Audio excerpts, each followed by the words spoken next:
One ring to rule them all. One ring to find them. One ring to bring them all. And in the darkness, find them. Hey, welcome back, everybody. Good to see you again. That's right. It's Friday. There's nothing going on. It's Halloween, and I don't give a shit about that. And even if I did, it's definitely over by now. So here we are, back for a stream. I know that the World Series Game 6 is in the process of wrapping up. We got the ninth inning.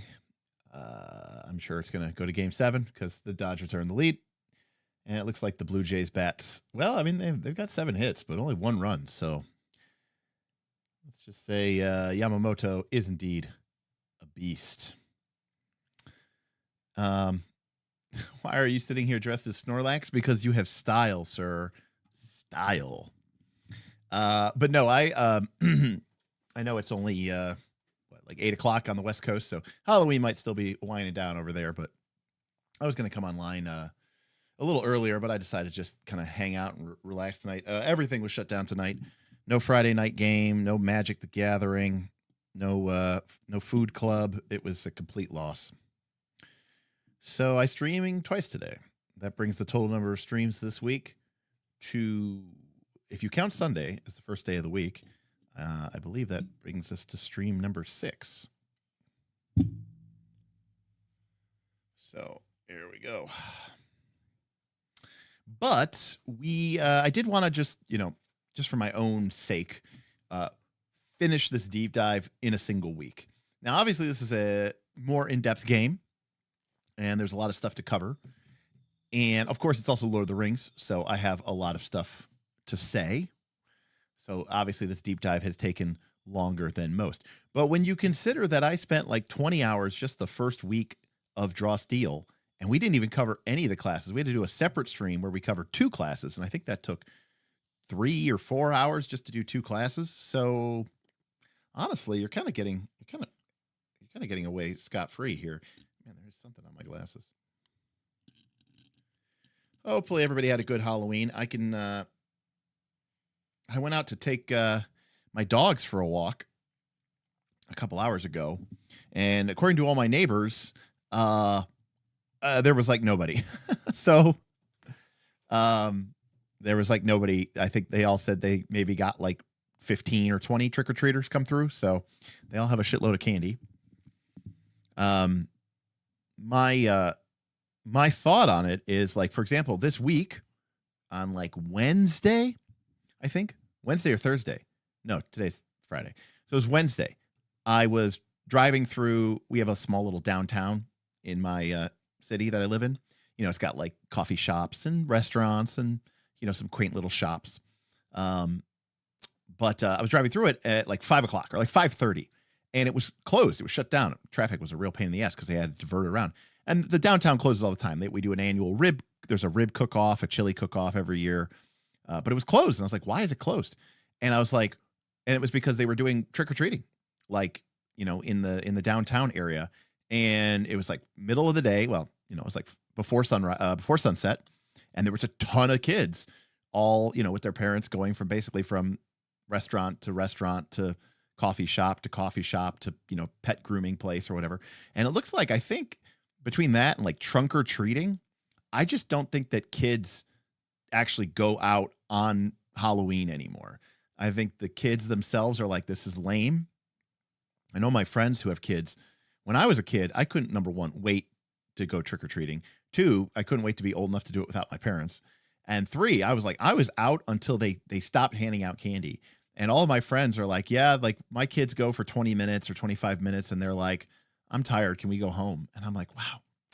I guess, when I was a kid, like that was like the only time of the year that like we really had candy. And like I had to make that thing last, for months, basically. I guess times are different. What can I say? What do they say? Yeah, more draw steel class streams is definitely in the future, Jackal. We'll get to that for sure. I had a lot of fun looking through those classes.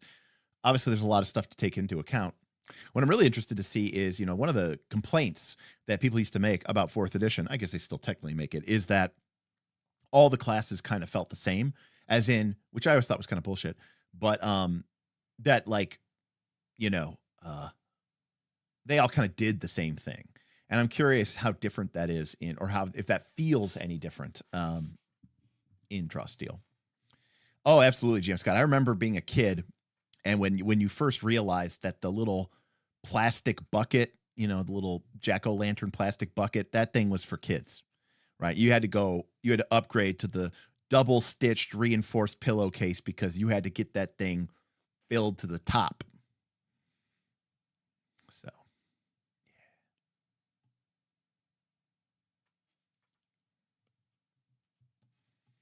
yeah. But anyways,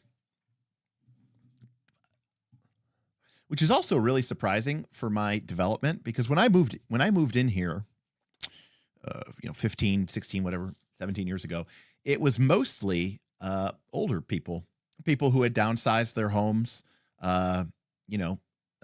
people like my age now, 40s, 50s, whose, kids had gone off to college or whatever, and they sold their house and said, hey, let me just get a condo and have landscapers take care of everything. God knows that's why I bought it when I was in my 20s, because I was like, I don't want to take care of that shit. Ironically, now I'd love to take care of that shit, but that's another thing. And now maybe it's a sign of the times, but obviously a lot of those people that moved in that were, 50 or, 50s or 60s, 20 years ago have moved on, passed on or whatever. And a lot of the homes have gone up for sale and have been sold to new families. And I see some homes and I go, I can't believe that, there's 2 adults, 2 dogs, and they are raising two or 3 kids in these condos. I mean, it's just me and my roommate, and I think it's pretty stuffy in here at times. So it's pretty crazy. So there's definitely more kids now in my neighborhood than there ever was before, but we'll see.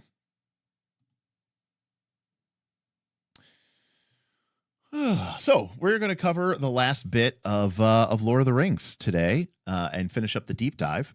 Now, a couple of things. Number one, we did finish a tip goal midweek, thanks to, a lot of people contributed, but Hoyrit dropped a big tip, and we're going to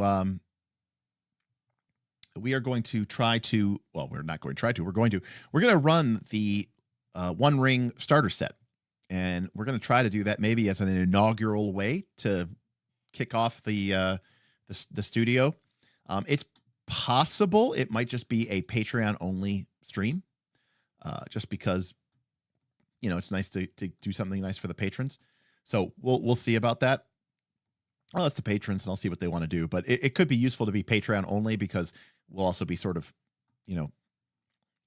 maybe doing some technical challenges as we sort of work through some of the, first time streaming from the studio.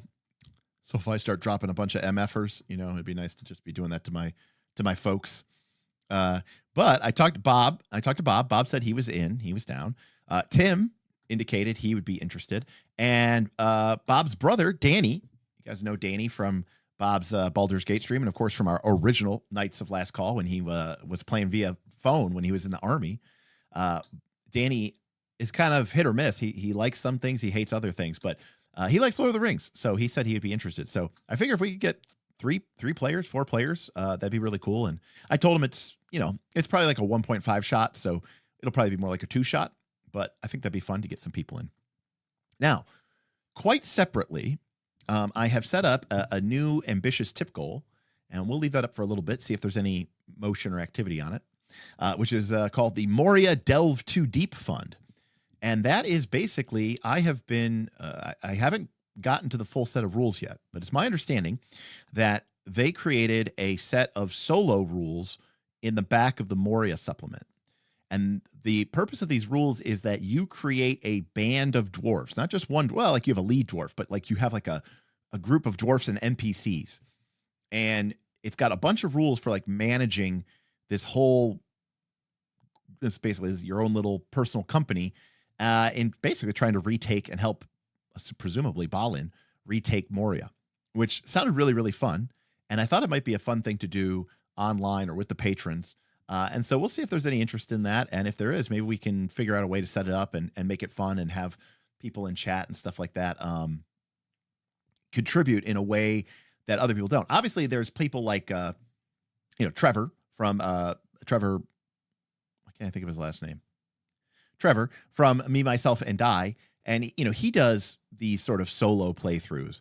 But obviously, most of the people who I think are doing solo playthroughs, mostly I think, are not necessarily doing them live, ? I actually don't really know. And if they are doing them live, or they're not doing them live, obviously, I think they're mostly just kind of, using something like an Oracle table or the Game Master emulator, the Mythic GME, and Trevor Duvall. Thank you, Jim Scott. And but I kind of want to do it, definitely want to do it live, and I also want to have the chat be able to. What they awoke in the darkness of Khazad-dûm. Oh, Jake. Shadow, flame. Yes, we. Thank you, Jake. Jacob Online tipped $10. We cannot get out. We cannot get out. They have taken the bridge and second hall. Fra and Lonnie and Gnarly fell there 5 days ago. The pool is up to the wall at Westgate. The Watcher in the water took her in. We cannot get out. The end comes. Drums, drums.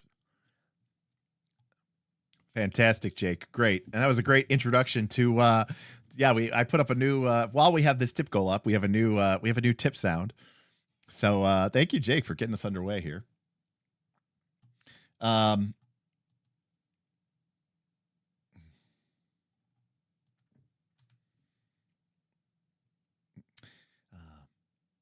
Ran up against the character limit there. Oh, yeah, well, it happens sometimes. Yeah. Wait, that's what it says?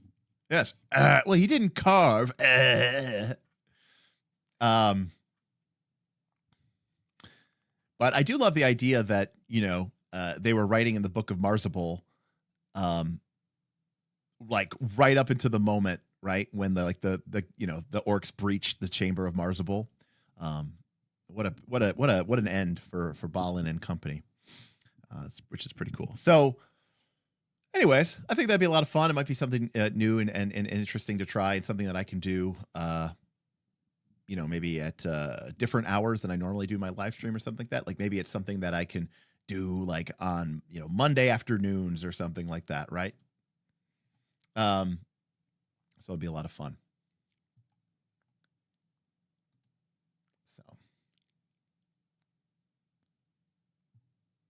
Eden's the Balin tomb scene. I mean, that whole thing, when I remember sitting in the movie theater and being like, just like blown away by, obviously I had read that scene, I don't know if that point in time, if I'd read it a dozen times, but I definitely read Lord of the Rings at least a couple of times, circa 2000, 2001, whenever that was, 2001. But seeing that scene and the look on the Fellowship's faces, Sting glowing, Gimli going, let them come. Let them come. There is still one dwarf in Moria who yet draws breath. And, this that tense buildup, the music, the fight scene, the troll. I mean, the whole thing was just, what an incredible thing. So, well, apparently the Jays had their shot, I guess. It looks like there was runners in scoring position, and it looks like there was a double play. I will say this, even if LA ends up winning, I mean, it would have been, I wanted Toronto to win at home tonight. I think that would have been amazing as a team who hasn't won a World Series in a very long time. Not in my lifetime. What they awoke in the darkness of Khazad-dûm. Yeah, well, thank you. Shadow, flame. Anonymous tipped $3. Thank you, Anonymous. Appreciate you. It was very nice of you. Getting that little bit of fun growing. I love it. I do want to point something out here. I've talked about this before, but I cannot understate how big of a deal even tipping $3 is, because for a channel like mine, I get about $3 from ad revenue for 1,000 views. So, a $3 tip is worth 1,000 views. And, channels my size, we're lucky if we get a few thousand views. So just right off the cuff, that's just an incredible amount of money relative to the amount of money I normally make for a video. But the second thing, which I think is really cool, is that if you include the average YouTube viewer to one of their favorite channels, lifetime probably contributes less than $1 in total ad revenue.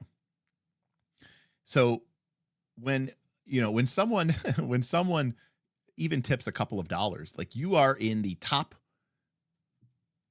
1%, like top 10% of top 1%, right? You're in the top 0.01% or whatever, top 1.1% of supporters of any YouTube channel ever, because 99.9% of people never give even a single dollar. So I think it's really awesome and incredible when anybody comes out, of the woodwork to give me a tip. It means a lot to me. Obviously, the financial contribution is huge, but so when someone like Jake or someone like Anonymous and all these other people who obviously support the channel, I just want to really reiterate that is a really cool thing.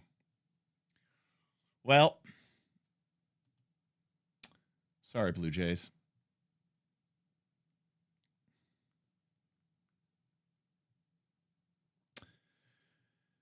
Anyways, oh yeah, I mean, the book is obviously a great scene, but the cinematography, the pacing, even the tension release comedy of The Well, right, where like he drops it and everyone's looking at him and you're like, oh, that was bad, but it wasn't so bad, and then the chain, and then you see the bucket go down. And it's like, that's such a cool scene, a cool moment. The other thing that I love is when the drums start coming and you start seeing like the torchlight moving through the darkness, and they show it from the places where they have been. And it's just like a great way to sort of like, highlight like, this idea that they were always there. They were just being very quiet and very lucky. Sean Bean's just, he's just like, yeah. Keep in mind, he almost just gets shot in the face and then almost kind of exasperated, they have a cave troll. It's just such a fantastic moment. Plus, if we go back to our One Ring, if we look at the conflict section, the combat section, right? We could see that in a combat section, the combat sequence consists of opening volleys and then the close quarter rounds, right? Hey, Jordan, thank you so much. Thank you very, very, very much. Jordan, I'll move that over to the other goal because you obviously wanted it to be there. I'm not usually one for solo play. Neither am I. But Tor was the best experience, even better than 1,000-Year Vampire. I look forward to continuing the adventures of Kelenith the Dunedain. Want to pass the joy along. Well, thank you, Jordan Peacock. So it sounds like by playing Kelenith the Dunedain that you were playing the Strider mode, which I understand is a free supplement. I have not read those rules. I have not read the Moria rules, but I understand that they are quite good and they're pretty awesome. So, Jordan, that sounds amazing. And I'm glad to hear that you enjoyed it so much. There's something about procedural type play like this that I think can actually be kind of fun. $5, okay, close to free. But I'll definitely have to pick that up because I'm interested in checking out. Jordan, thank you so very much. You get a strong. I am strong, strong, strong. That's fantastic. I don't even remember what I was saying because Jordan was so nice there, and that was very nice. And it's also cool that you don't like it, but you enjoyed that experience. That says a lot. Oh, I was talking about the combat sequence. So you have opening volleys, and then you get into close combat rounds. Well, what I like to think is, right, the GM, they said they have a cave troll, and then the party was like, hey, we're going to bar the door and we're going to throw some, weapons on there. And the GM was like, cool, I'll give you guys an extra round of opening volleys. And if you watch that scene, right, Legolas and Aragorn each get off a shop, right? Each of them get off a shop. And then they follow up and they each get off a second shot before the goblins, or I guess they're Moria orcs, which they kind of call goblins, break in and start attacking. And so I think that's one of those cool things where it's important to remember that, as a role-playing game, and this game I think does a really good job of talking about this, is the players, their actions should influence the game in a meaningful way through the mechanics. And one of the ways that you might do that is by saying, because again, we see here that, when it comes under most circumstances, all combatants are entitled to at least one volley using bow or thrown weapon. But if they're separated by a greater distance, you might allow them to lose 2 volleys or more. In this case, it wasn't a greater distance, but by providing, time that it was going to take them to hack through the door, you were giving Aragorn and Legolas an opportunity to shoot. And in fact, the GM might say, Gimli might say, hey, I have a throwing axe. Can I throw? And the GM might say, you know what? No, because you guys are shooting through a door. And so while arrows are capable of making the shot, I'm going to say axes are probably no bueno. Or maybe I would let you shoot with your axe, but I'm going to give you a penalty die to represent the fact that throwing an axe through a small crack shooting an arrow through a crack, but you guys are awesome heroes, and these are 3,000-year-old elves. So, any case, point is, yeah, we're now torse-planing. Yes, we're now torse-planing. Fantastic. So the only way I've really played a solo game was through, we played a co-op game of Starforge, and it was pretty okay. Again, I like the social aspect. And so one of the reasons why I'm more interested in this is because I wouldn't truly be playing a solo game, right? If I'm playing Moria, I'm going to try to figure out ways that I can use the game mechanics and interact with chat, and chat will kind of fill in as sort of fellow players, but also as kind of a GM, which I think would be a lot of fun. So it'll still have that sort of fun, collaborative evolution experience, which I love so much. Well, all right, game 7 tomorrow, I guess. All right, so where were we? Is this a Lord of the Rings role-playing game? Mascorman, yes, it is a Lord of the Rings role-playing game.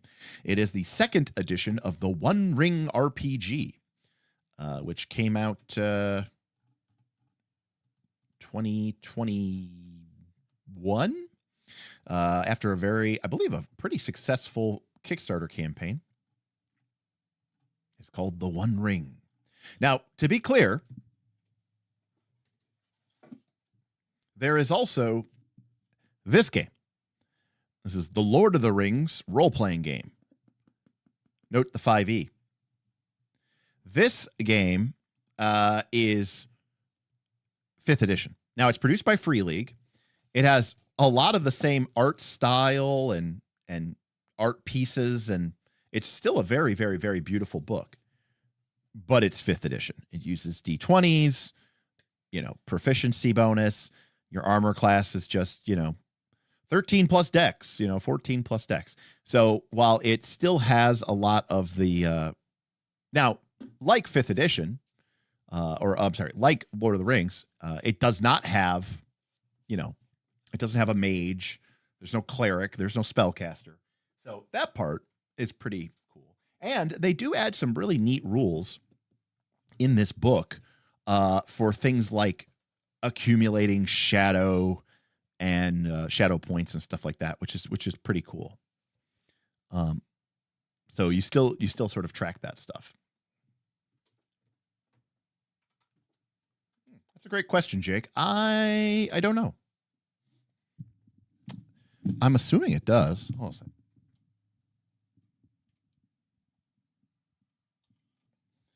This should work.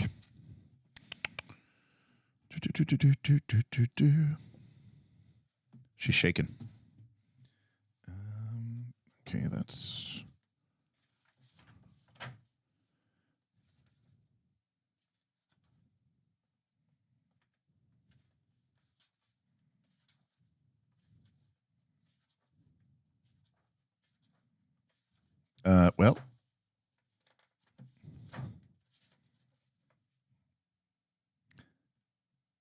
well, there is no combat phase.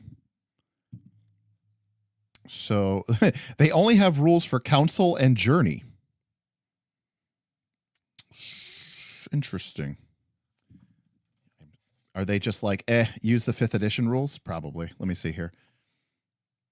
Oh, here we go. As previously anticipated, the rules for combat in the Lord of the Rings role-playing game rely primarily on the normal rules for 5e and thus are not repeated here. So there you go. It is indeed just 5th edition. And they're like, see, we don't even have to print the rules. It's the same thing that we've always used. All right.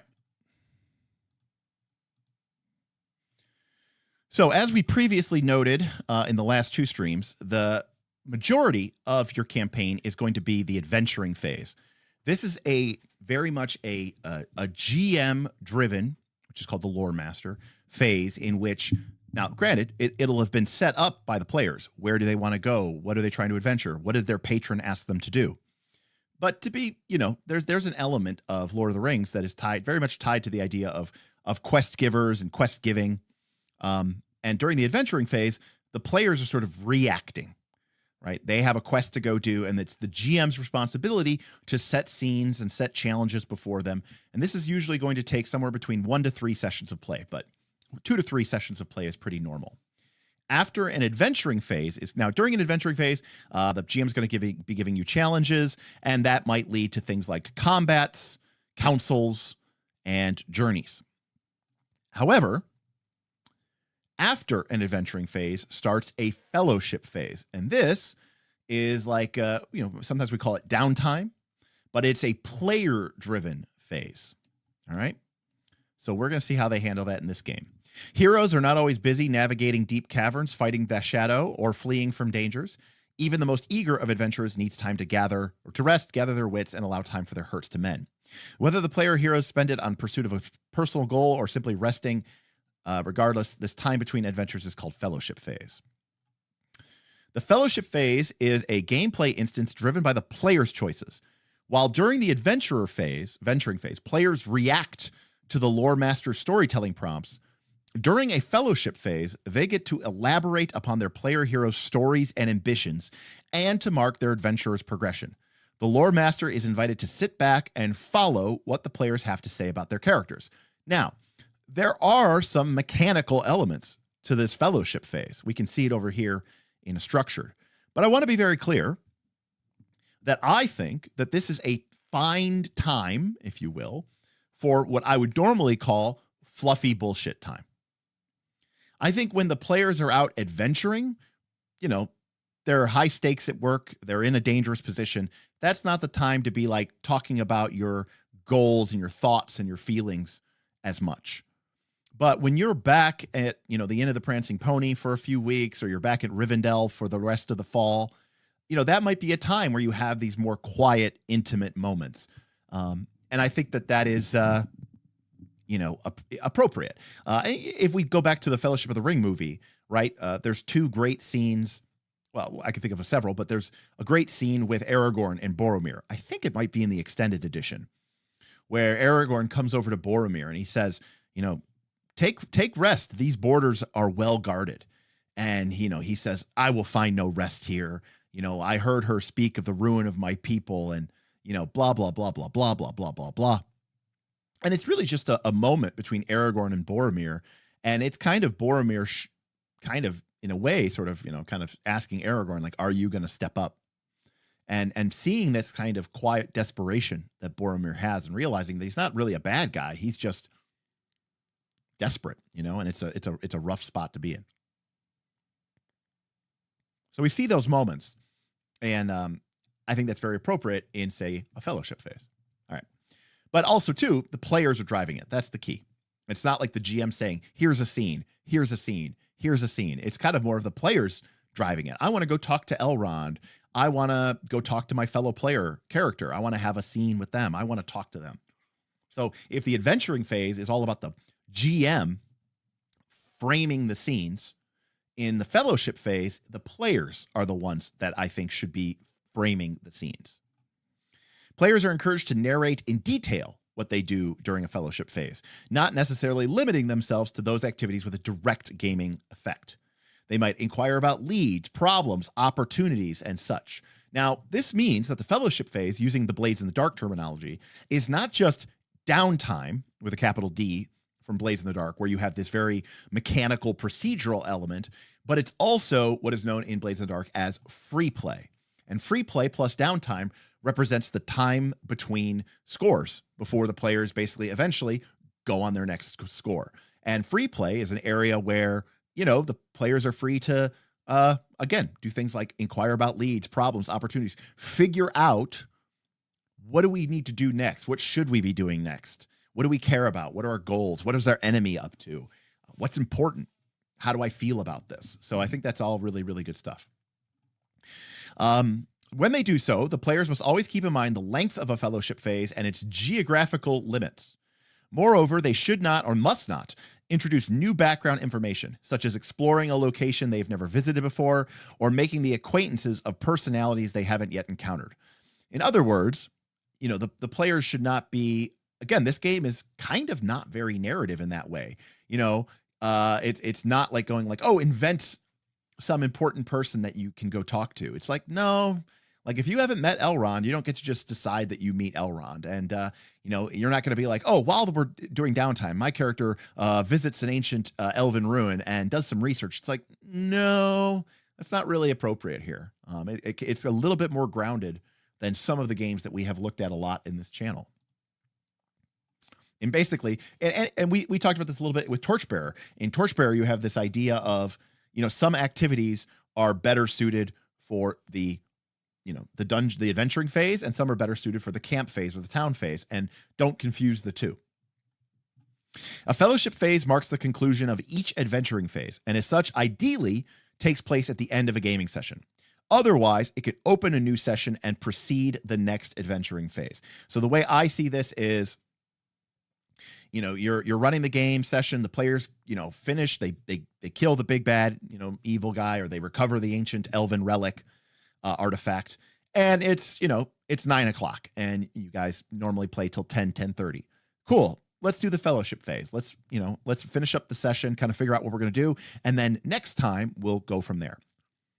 Alternatively, if you end very late, you might say, hey guys, we'll kick off our next session with the fellowship phase. And it's possible that a fellowship phase might take an entire session, depending on what you and your group like to do. But I get the sensation that it shouldn't.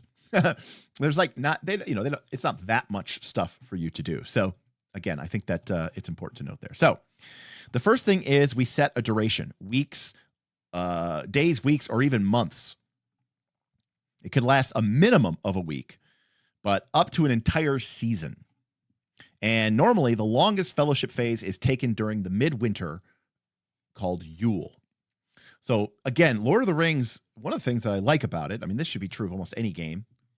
It was true of original D&D though, too. Like in original D&D, you might go on an adventure, go into a dungeon and, kick ass and take names, get pretty beat up and be like, it's going to take us 23 days to recover from our hit point, from our wounds. And you go back to town and it takes you that long. And before you go adventuring again. And nowadays, like people will go from level 1 to level 20 in under a month. And here we're talking about characters taking off an entire season. And I personally think that's really cool. It gives you a lot more leeway. And one of the things that I've actually experienced is I actually had my players tell me this in many games. One of the main things that one of the reasons when adventure paths started to become a thing, starting with the Shackled City adventure from Dragon Magazine, when Paizo took it over. This was the very first quote unquote adventure path in the truest of senses. I mean, you had linked adventures before, but one of the things that they didn't like about it was this feeling of constant existential dread. And that if their characters ever just wanted to hang out, that in some ways it was like you were giving a middle finger to, some innocent child, who was going to die under the blade of some orc because God forbid you take a, you take a break. I remember we played an Eberron campaign and Tim, this was 3rd edition, and Tim played an artificer. And artificers got this bonus pool of XP, use it or lose it, that they could only use to make magical items. But because Eberron was structured as sort of like a, pulp action Indiana Jones movie, it was always just like, boom, scene. The world's about to end. You gotta go. Hop on an airship, head to Zendrick, get into a Zilargian, gnomish submarine, and go to this ancient underwater elven city. It was always like go. And he leveled up all the time and basically had to throw away all that experience points because they never had a chance to just like chill out, basically. And it felt like to do so was to basically be saying, fuck you to the world. So I really like this style of play. At least we forget when Frodo was taking the ring to Mordor, arguably one of the most important quest of all time, at least in the Third Age. It took him a while to get started, and then he left and he traveled for a few weeks, and then they went to Rivendell, and they were at Rivendell for almost a month. Then they left Rivendell. They traveled for a few weeks, went through Moria, ended up in Lothlorien. They were there for at least a week, if not 2 or 3 weeks, right? I mean, and this is with the ring. This is with the one ring. Your character should not have the one ring. So anyways, I like that. That's pretty cool. All right. 2, choose your destination. Once the length has been decided, the players must decide where they will spend it. Generally, the player heroes stop at a safe haven to spend the phase as a group unless it is near the year's end. To keep the gameplay authentic, the players should choose any place within reasonable distance from the area where they last adventured. Interesting. They should also take into account how long their fellowship phase will last. The players are free to select any location the company has visited so far. Interesting. The journey required to reach it is considered to take place behind the scene unless the players have a mind to play out the details. Oh, that's very interesting. So at the end of an adventure, you kind of get to fast travel back to where you're going to do your, rest and recovery within reason. Places like the town of Bree or Rivendell are the ultimate safe havens, as they are suited to resting and the mending of wounds and are inhabited by a host willing to welcome travelers. Okay, that's kind of cool. Again, journeying is for the adventuring phase. And remember, we saw in the adventuring phase, if the players aren't in any special danger, or if they are in danger, but they would be able to heal to full when they get there anyways, and if time isn't of the essence, then there's really no reason to do a journey rule. And basically, if you're headed, to Rivendell to get answers, I mean, unless you're like under the clock. Now, if you were in the middle of an adventuring phase and you had to get to Rivendell before the next moon so that you could get Elrond to interpret these runes for you, which might require a council, cough, cough, that's exactly what happens in The Hobbit. Then suddenly that's not just fast travel. That's part of the adventure. That's part of the journey. But if you're just like returning there to, recover, then we don't really worry about it too much. That's an interesting perspective. Because again, we're used to the movies where they're kind of literally, being chased by the 9-ring race and the Nazgul and all that other stuff. So 3, perform updates. Now, only at the end of an adventuring phase, when the characters are back in a safe haven, can they spend their experience points to improve their skills, their combat proficiencies, and to acquire new valor and wisdom ranks. Additionally, the time spent in front of a cozy hearth while enjoying everyday life confirms to the heroes that their efforts are not wasted and restores their faith in a brighter future. So we get to heal a little bit. All right. Players spend their skill points to develop their skills using XP cost below. They don't have to spend them all, and you can save some. So we can see here that to raise to level 1 of a rank, it takes 4 points. Now remember, we get 3 skill points per session. So after, say, 3 sessions, we will have accumulated 9 skill points. So that would be enough to take 2 skills to level 1 or 1 skill from level 1 to level 2. Now, if you want to start going from 2 to 3 or 3 to 4 or 4 to 5 or 5 to 6, you are going to need a lot of sessions. Like a lot. Let's see here. Let's assume, we'll just say we start with, 2 ranks, right? That's pretty good. 2 ranks is pretty good. So to go to rank 3 is 12. To go to rank 4 is 20. To go to rank 5 is 26. And to go to rank 6 is 30. So that is 8 plus 12. Or sorry, we started at 2. 12 plus 20 plus 26 plus 30. That is 88 experience points, which is 29 sessions worth. So that's a lot.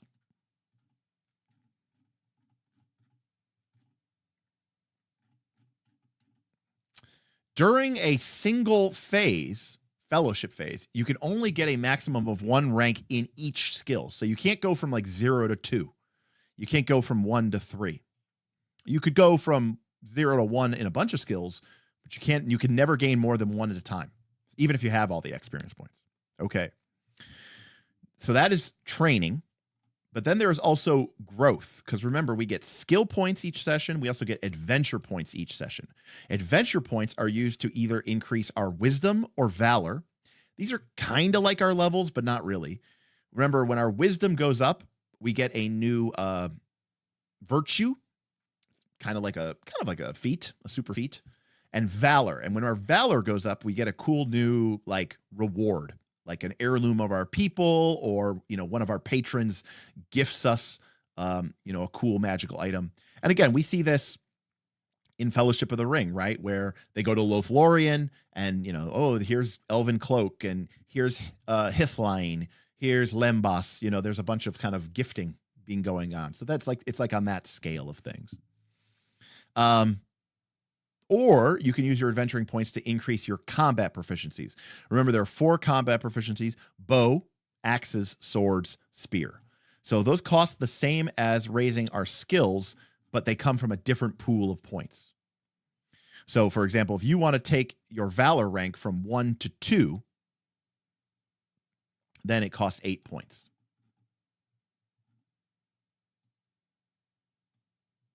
So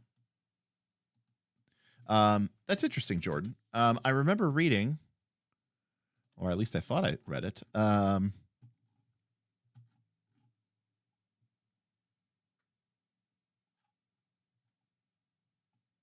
Oh, here we go. It is up to the players to decide whether a reward represents the discovery of a previously unknown property of an item or an entirely new weapon or suit of armor. Whatever their choice, they are encouraged to integrate the decisions into the narrative, telling the tale of how they received the gift or had the equipment improved. So basically, it's up to you, right? Maybe you have it enchanted by the elves, or maybe you have the shards of Narsil get reforged into Anduril, Flame of the West, or maybe you literally are gifted a brand new piece of equipment. But it mechanically it doesn't matter. But narratively, it's kind of whatever you want it to be. And, make it cool. What's up, Shadram? Good to see you. Good morning.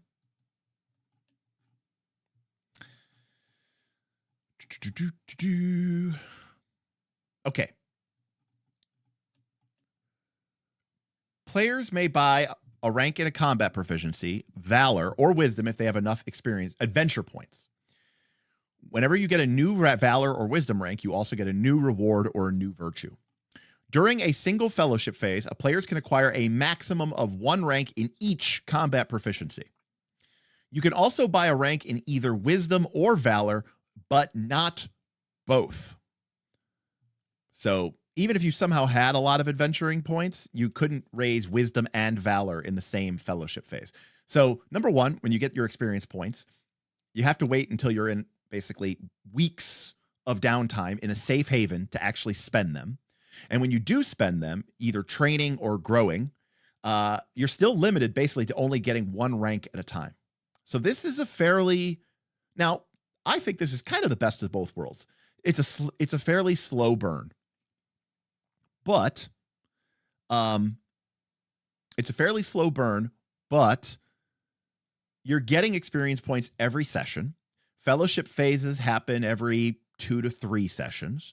So I think it'll feel like it's a fair progression. I know that when I played Forbidden Lands, one of the problems I had is that you could spend your experience points whenever you rested. And players can rest like, in the middle of a godforsaken wilderness. In fact, you do it every night. And so it was a little weird where, like, I'm not saying that, is this metagaming? I don't think so. But like a lot of times my players, and I want to make sure that we weren't cheating. If somebody knows their forbidden lands better than me, speak up. Is it called training? XP.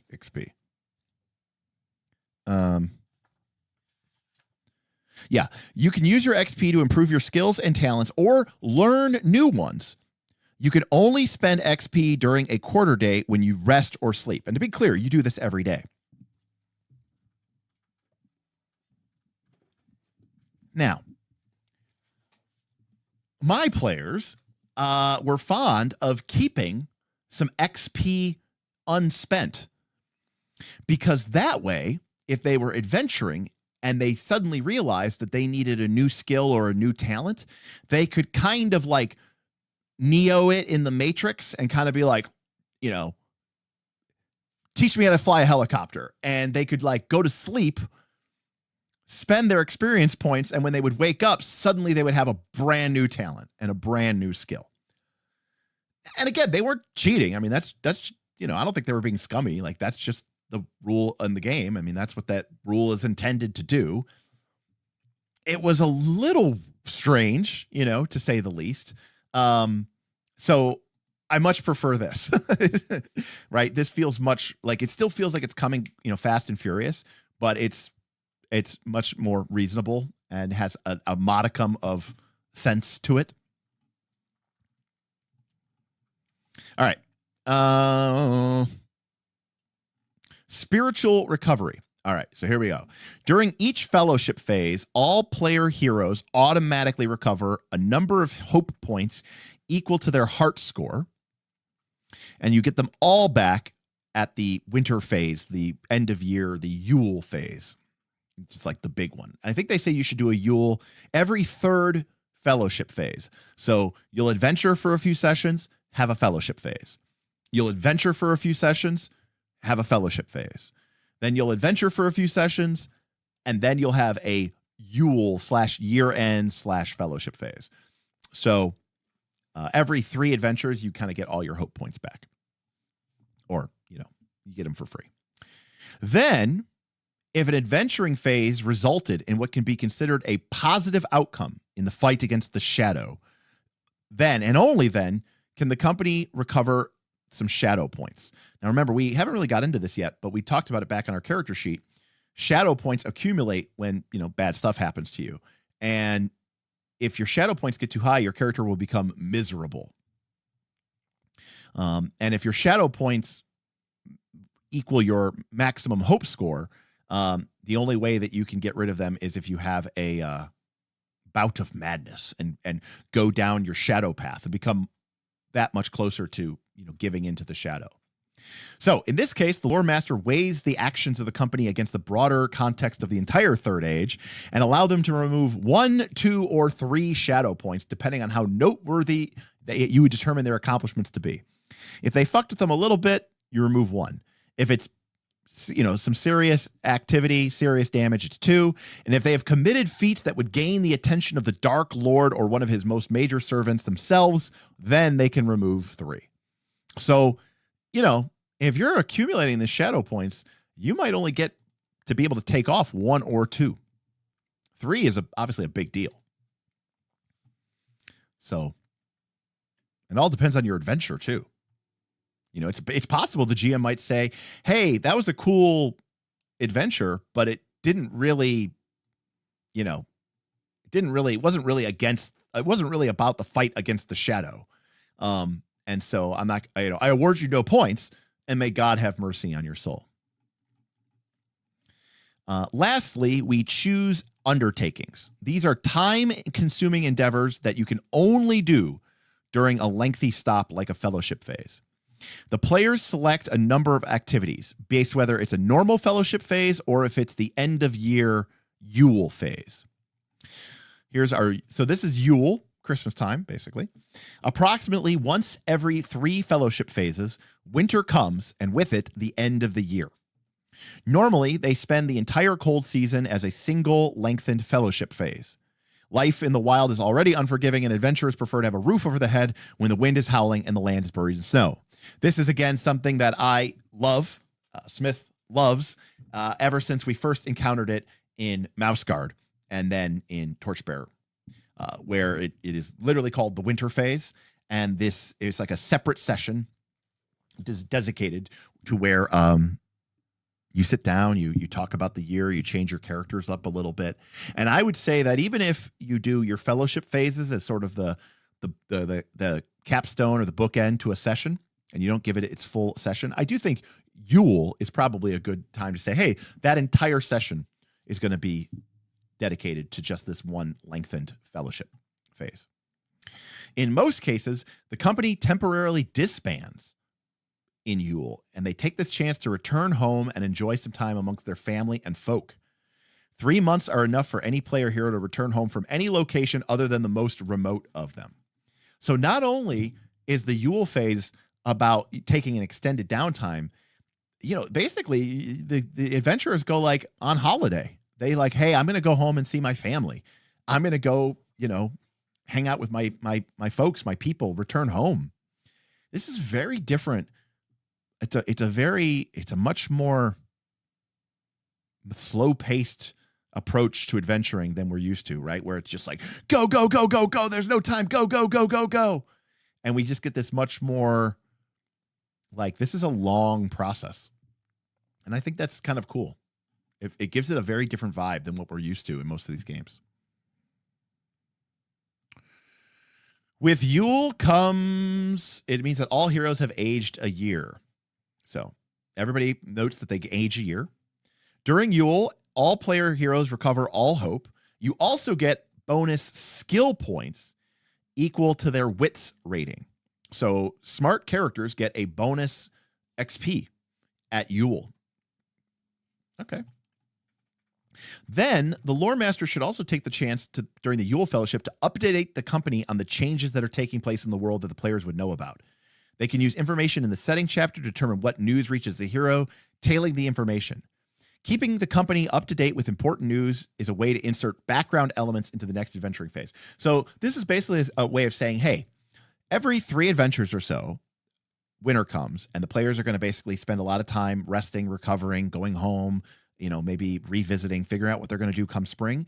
But it's also a great opportunity for them basically to say, hey, GM, it's kind of a good opportunity to say, what are the rumors going on? What clocks, what fronts are advancing in the world? And sort of bring everybody up to speed so they can decide next year, what do we need to prioritize? What should we be worried about? What are we going to go through?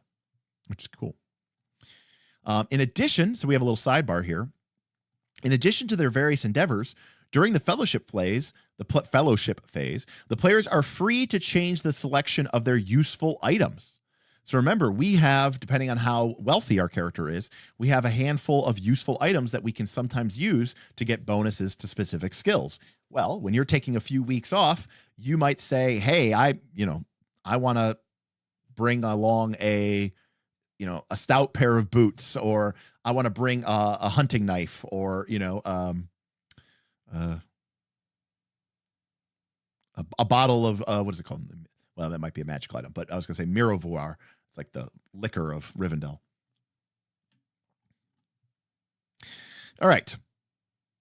So these are the mechanical undertakings. Players select a different number of undertakings, whether it is a normal fellowship phase or if it is the end of year Yule fellowship phase. During the ordinary fellowship phase, the company as a group chooses 1. During a Yule fellowship phase, each player chooses 1. So you get basically to take 3 or 4 or 5. And then finally, during every fellowship phase, the company gets 1 more undertaking selected from those listed as free based on the callings, the classes that are available to the players as the heroes. So to sum up, during an ordinary fellowship phase, you're going to take 2. And during a Yule phase, you're going to take 1 for each player plus 1. Players must always select different undertakings unless they are specifically marked as Yule activities. All right. So, for example, let's say it's a normal fellowship phase. We might choose as a group to gather rumors. And that's what we choose to do here. You know, news passes to us. We separate facts from tales, yada, yada. Choose this activity undertaking to receive a rumor from the Loremaster. It could be about an individual, a place, a coming event, something to the company can explore, prevent, or aspire to achieve. Now, if your party has a warden, that's one of the 6 callings, classes, you could also take this as a free undertaking. So remember, you get 1 normal and 1 free. Healing scars is something that you can only do at Yule, I'm guessing. And again, everybody could take this. Normally you can't repeat them, but because this is a Yule one, everybody can take them. When you choose this undertaking, you can spend 5 of your adventuring points and you get to remove 1 shadow scar. Remember, shadow scars are the permanent shadow that accumulates whenever our characters harden their will. It's very similar to conserving your nature in Torchbearer. In Torchbearer, when your nature score starts to drop, you can conserve your nature, which means that your permanent maximum nature score goes down by 1, but it resets your nature. It's kind of a rough choice to make, but it's basically at a time and a place where you go, hey, hard choices have to be made, and I'm sort of embracing the life of an adventurer. Well, when you're out adventuring, if you accumulate too much shadow points, you can choose to harden your will, which resets all your shadow, but it gives you one of these shadow scars, which is basically a permanent shadow point that you can only remove using this one activity once a year. We can choose to meet one of our patrons that our group has accumulated.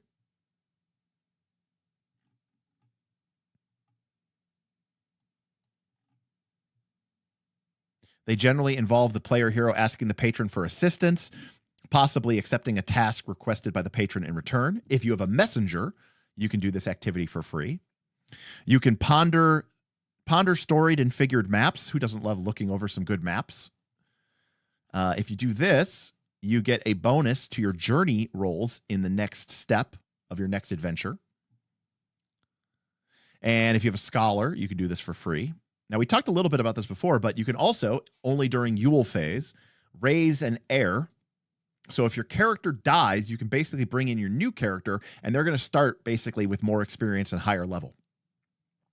And you can do that by basically spending your treasure and spending your adventure points. And instead of kitting out your current character, you sort of are padding the next one, which is kind of cool, I think. You can recount a story. And if you recount a story, players are encouraged to improvise a short narration. You can replace one of your features with a new trait, choosing a quality that you displayed in the narrated episode. What a cool way. I love that, to like show that your character, maybe your character used to have the trait, temper, and now you change it to, courageous, and you tell the story of when you held off the wolves and the wargs of the fell lands, of the lone lands, or something like that. That's kind of cool. You can choose to strengthen your fellowship. If you do this, the next time you go into an adventure, you get +1 to your fellowship rating. Fellowship rating is used as the party resource to restore hope. You can study magical items. This gives you learn everything that you need to know about a marvelous artifact or wondrous item that you have accumulated. You choose this undertaking to learn all there is to be discovered about the qualities of all marvelous artifacts and wondrous items in the company's procession. And again, a lot of this stuff is taken straight from the books. There's a great scene, right? In The Hobbit, when they encounter the trolls, they go to the troll hole, they discover the magical elven blades, and then they go to Elrond, and Elrond is able to look over them, view their magical aura, read the runes, and say, oh, this is Orcrist, the goblin cleaver. Oh, this is Glamdring, the foe hammer. It was the sword of the king of Gondolin, my kin, out of the west. So it's kind of cool. You can write a song. When you choose this undertaking, compose a song. Now, we know this because one of our patrons posted a song that their group had composed about Tom Bombadil. It could be a lay, a song, a victory, or a walking song. The player is encouraged to come up with a song title, lyrics, and take inspiration from the events that occurred to the company or focusing on one or more of the heroes. If you have a champion, you can do this for free. If you create a lay, it is a short narrative poem appropriate to narrating your heroic deeds. And this is useful for the council phase. If you write a song of victory, you sing it in combat to lift their spirits, and this is good for combat. And if you do a walking song, the road goes ever on and on, right down to the door where it began. That is good for a journey scene. And if you sing the song, you have a list of songs that you can sing because you'll accumulate a list of songs. Someone has to make a song roll. And if you succeed, they avoid the effects of being weary for the length of that heroic venture. So basically for that journey, for that council, for that combat, no one is considered to be weary, which is kind of cool. It kind of feels like that's what a song would do, right? The combat is wearing on. People become weary. You sing a song of victory, you lift their spirits, and they press on, right? You're journeying through for endless miles. The characters are becoming weary, and the walking song, fills them with renewed purpose and eases their pains. That's pretty cool. And that's it. That's the fellowship phase. It's kind of short, quick, to the point. It's not super, it's not like Blades in the Dark where it's like every person takes 2 activities. You have to choose to heal. You have to choose to work on a project, make a check, advance the clock. These are pretty straightforward. These are pretty to the point. Obviously, the Yule phase is going to be more work because everyone gets to take an action, and there's going to be some strategizing, which is why I said maybe the Yule phase is a bit more involved. But normally in a fellowship phase, you're only going to be choosing one of these as a group, and then you get a free one as a group. So you're only picking 2. And you can't even pick the ones that are marked Yule. So during a normal fellowship phase, you can't heal scars, raise your heir, or recount stories. Which is why it would probably be good to do at like the end of a session or the beginning of a session, maybe take 20, 30, 45 minutes, maybe an hour and get it over with and done with. So I think this is really cool. I love that that's where you spend your experience. I like that you get this bonus pool of experience points at Yule time. Remember, this game says that they they expect your adventurers might be adventuring for a decade or more. So the idea is that 10 or more years pass throughout the course of a campaign. All right, so we come to the final chapter, the Loremaster. So here is some advice on running the game. If you are not the role master, you don't have to read this. This, one of the most enjoyable features of all role-playing games, I've been saying this the whole time, is the creative collaboration between the lore master and the players. But while players are exclusively in charge of their own characters, the lore master is responsible for the description of locations, the behavior of people and creatures, and the consequences of their actions. In gaming terms, the lore master is tasked with structuring the gameplay by presenting each scene in an adventuring phase. That's your primary goal. Scenes represent meaningful episodes in the lives of the player heroes, situations putting their decisions and actions to the front and center. Anything happening in the game world that isn't directly related to the player heroes happens behind scenes, and thus should not be the object of a scene. So again, we are very much not a narrative game. Compare this to Daggerheart or Fabula Ultima, where we have cutscenes, where we have, flashbacks, where we have, these type of things. That is not this game. This game is fairly trad in that way. It wants you to tell stories in the vein of Lord of the Rings, but it doesn't, it doesn't do so through what we'll call narrative game mechanics. It does throw through mechanics that are going to put you into similar positions where you have to choose between shadow and hope, where you have to choose between, weariness and fatigue and choosing moving forward. But it doesn't put us into a situation where we're focusing on scenes that aren't on the characters. Similarly, it is not your job. In fact, you shouldn't be doing this as a game master. There should be scenes that are about meaningful episodes where their actions are really going to make the difference. So we don't use our game master scene. The adventuring phase is not for, shopping in the market and, attending the town square dance and, all this stuff that doesn't actually matter.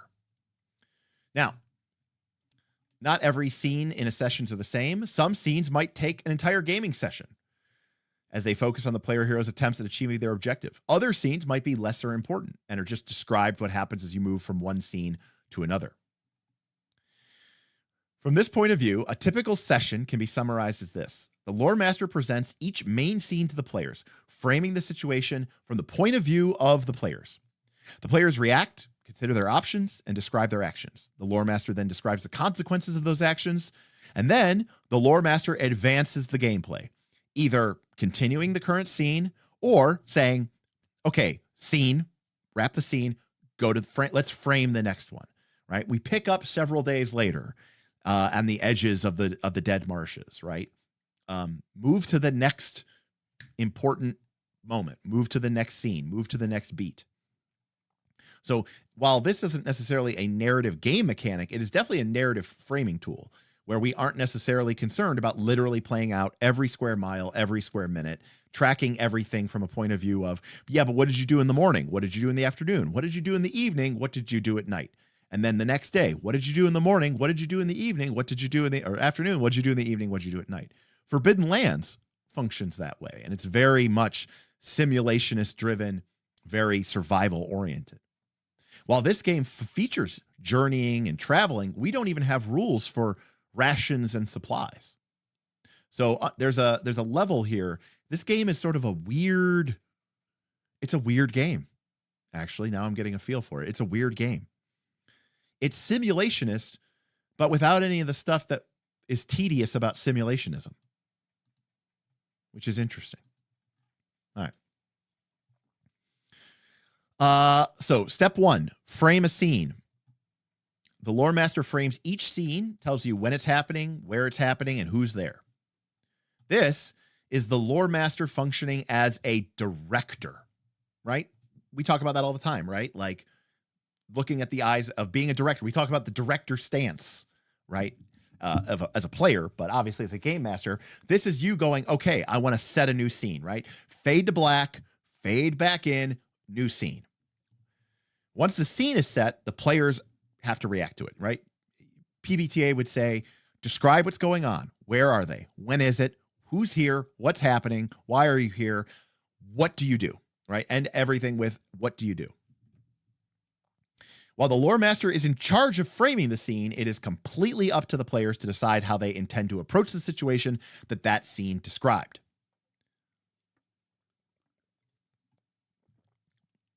I'm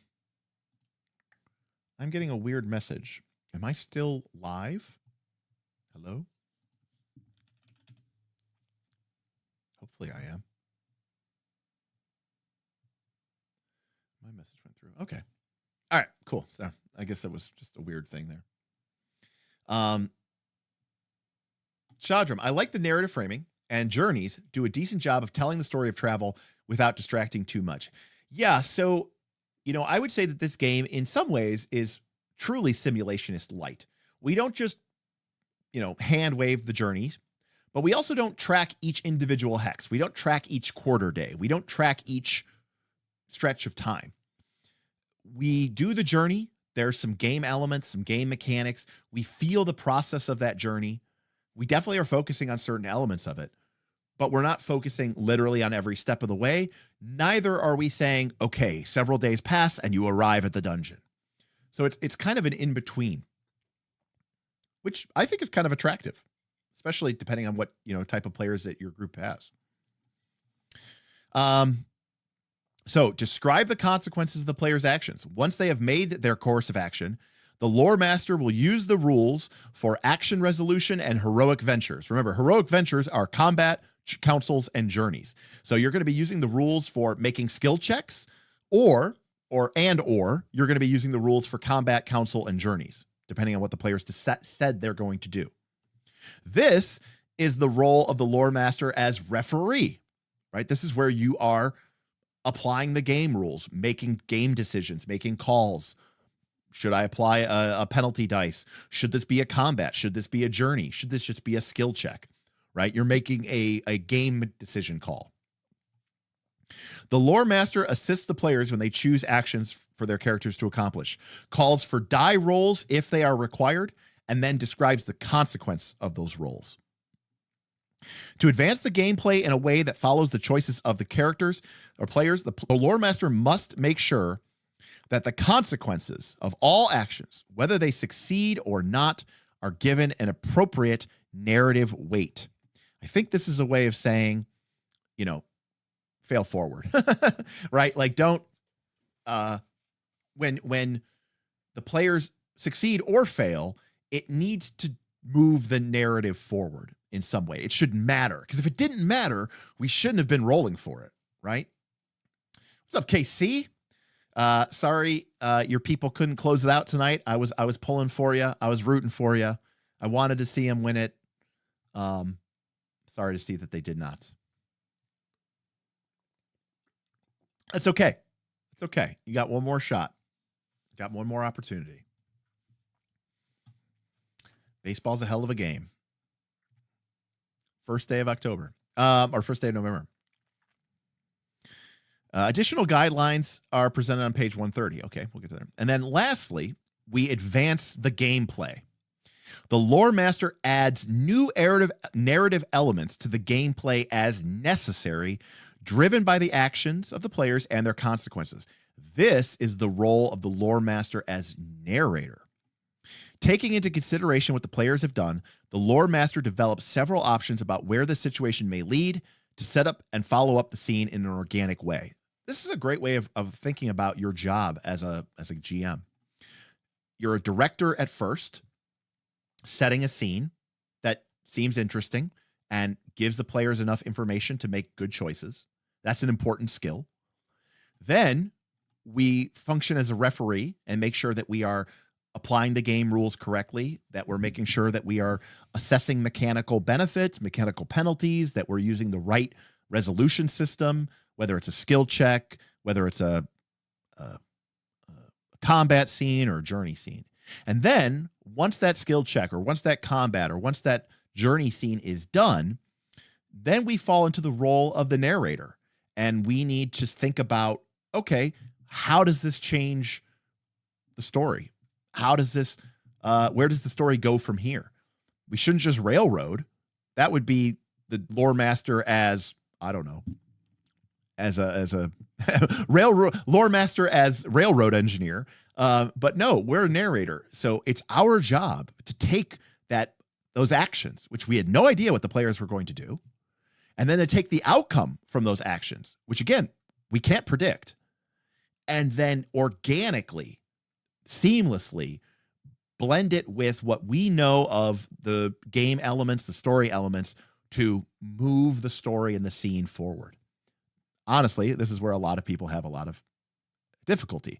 To say nothing of the fact that this is also a great opportunity, I would say number 3 as a narrator, but number 1 as a director, this is also where you get to really use language to communicate to your players what is up, and what is going on. This is a great little description of the game role of the game master. Scene edits, little sidebar here. Scenes do not necessarily happen one after another.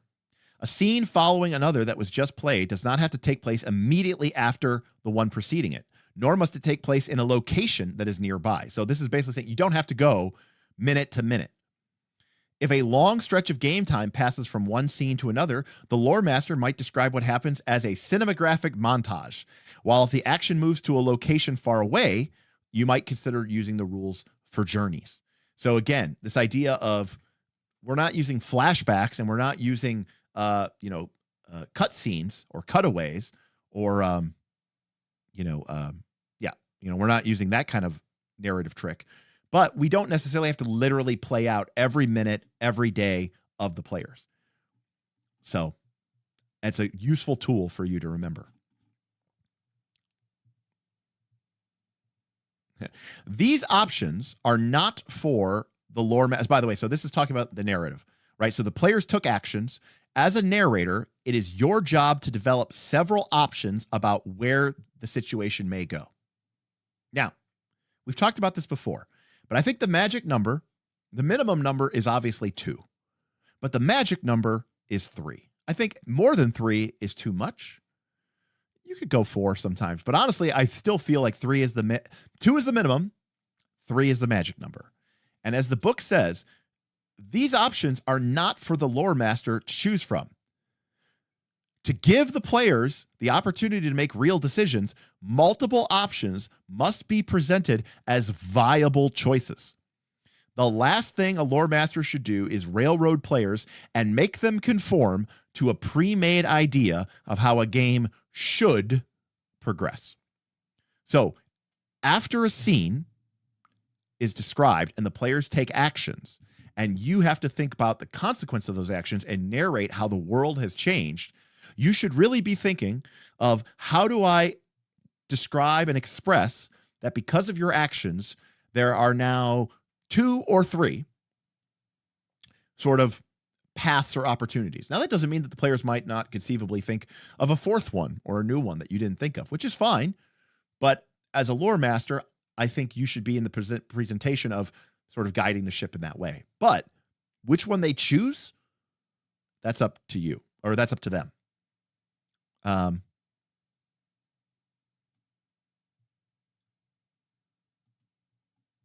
Sometimes the lore master may insert new narrative elements that are not connected to what has transpired so far. These events may be part of a series of scripted events or tied to a chronology or agenda of a lore master character. So what do we see here? We see 2 things. One could be this idea that, look, like, as the narrator, I know that the orcs are going to attack. So one of the things I might describe is that the orcs are attacking. Now, nothing that the players did or didn't do was going to change the fact that the orcs were going to attack, because the orcs were going to attack. I mean, they that was just, even though it says scripted, it could just as easily be seen as the GM, I sat there and said, yeah, well, the orcs are definitely going to be attacking, right? It could be thought of as a clock or a front. But if you also are using, chronology, which is another way of saying clock, basically, or agenda of a character from the lore master, like an NPC, you might also be doing it a different way, where you say, hey, I have a clock, and when that clock fills up, the orcs attack.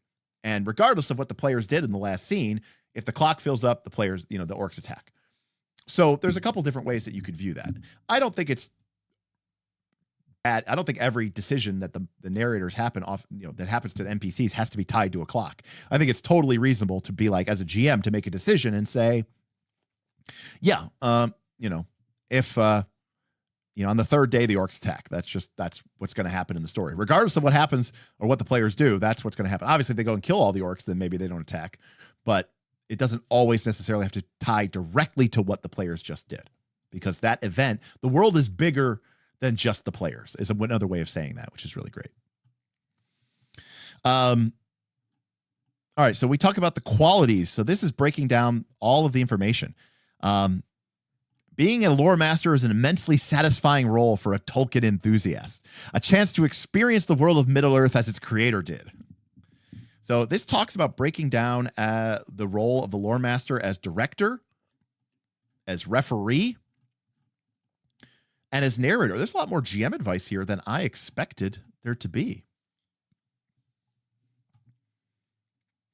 So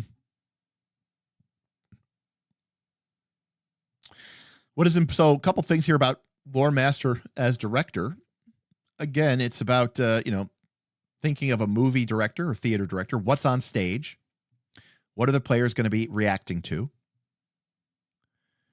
Details are important, but they do not need to clutter the description. Everything can always be expanded upon later once the players start asking questions, right? I always say, you don't have to tell them everything, just tell them enough to start getting them to ask questions. What is important is that you do not have to worry about telling a story. You only have to provide the players with basic ingredients. It's up to them to pick them up and compose them into a narrative through their choices and actions. It's just, again, it's so important to realize how important the role of the player is to a successful TTRPG session. It really is. They are the protagonists.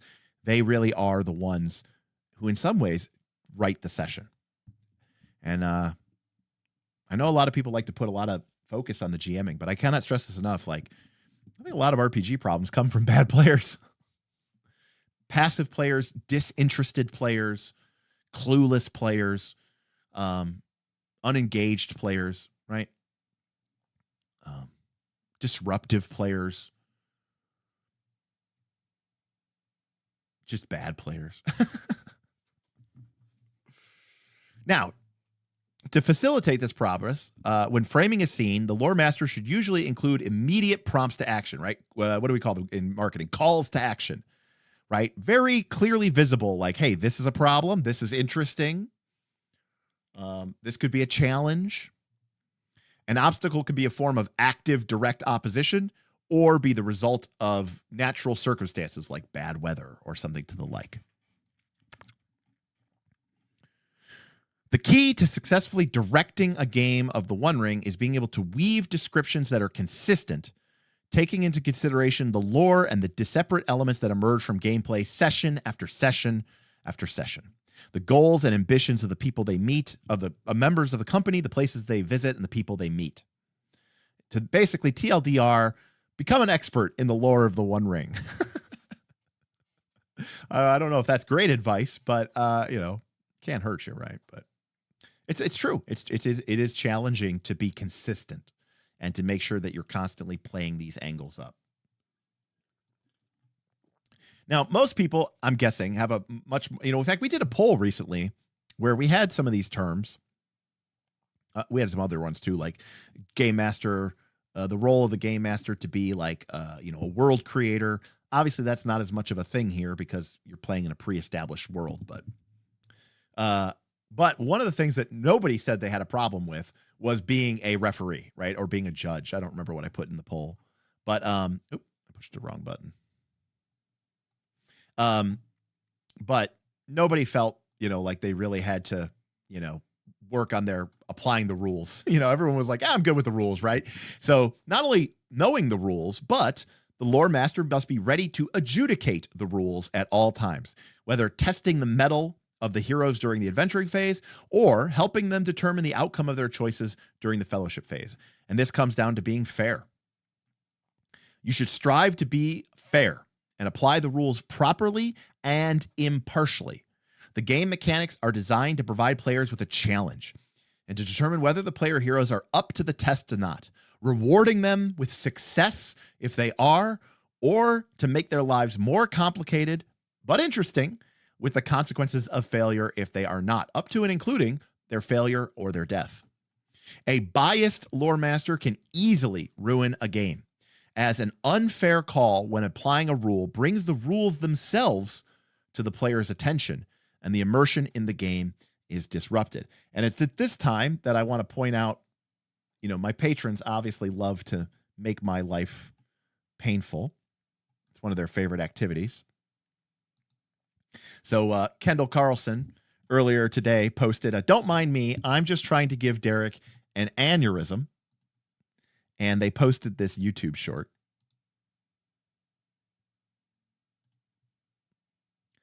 So I'm going to pop this up here so we can all share in my pain together.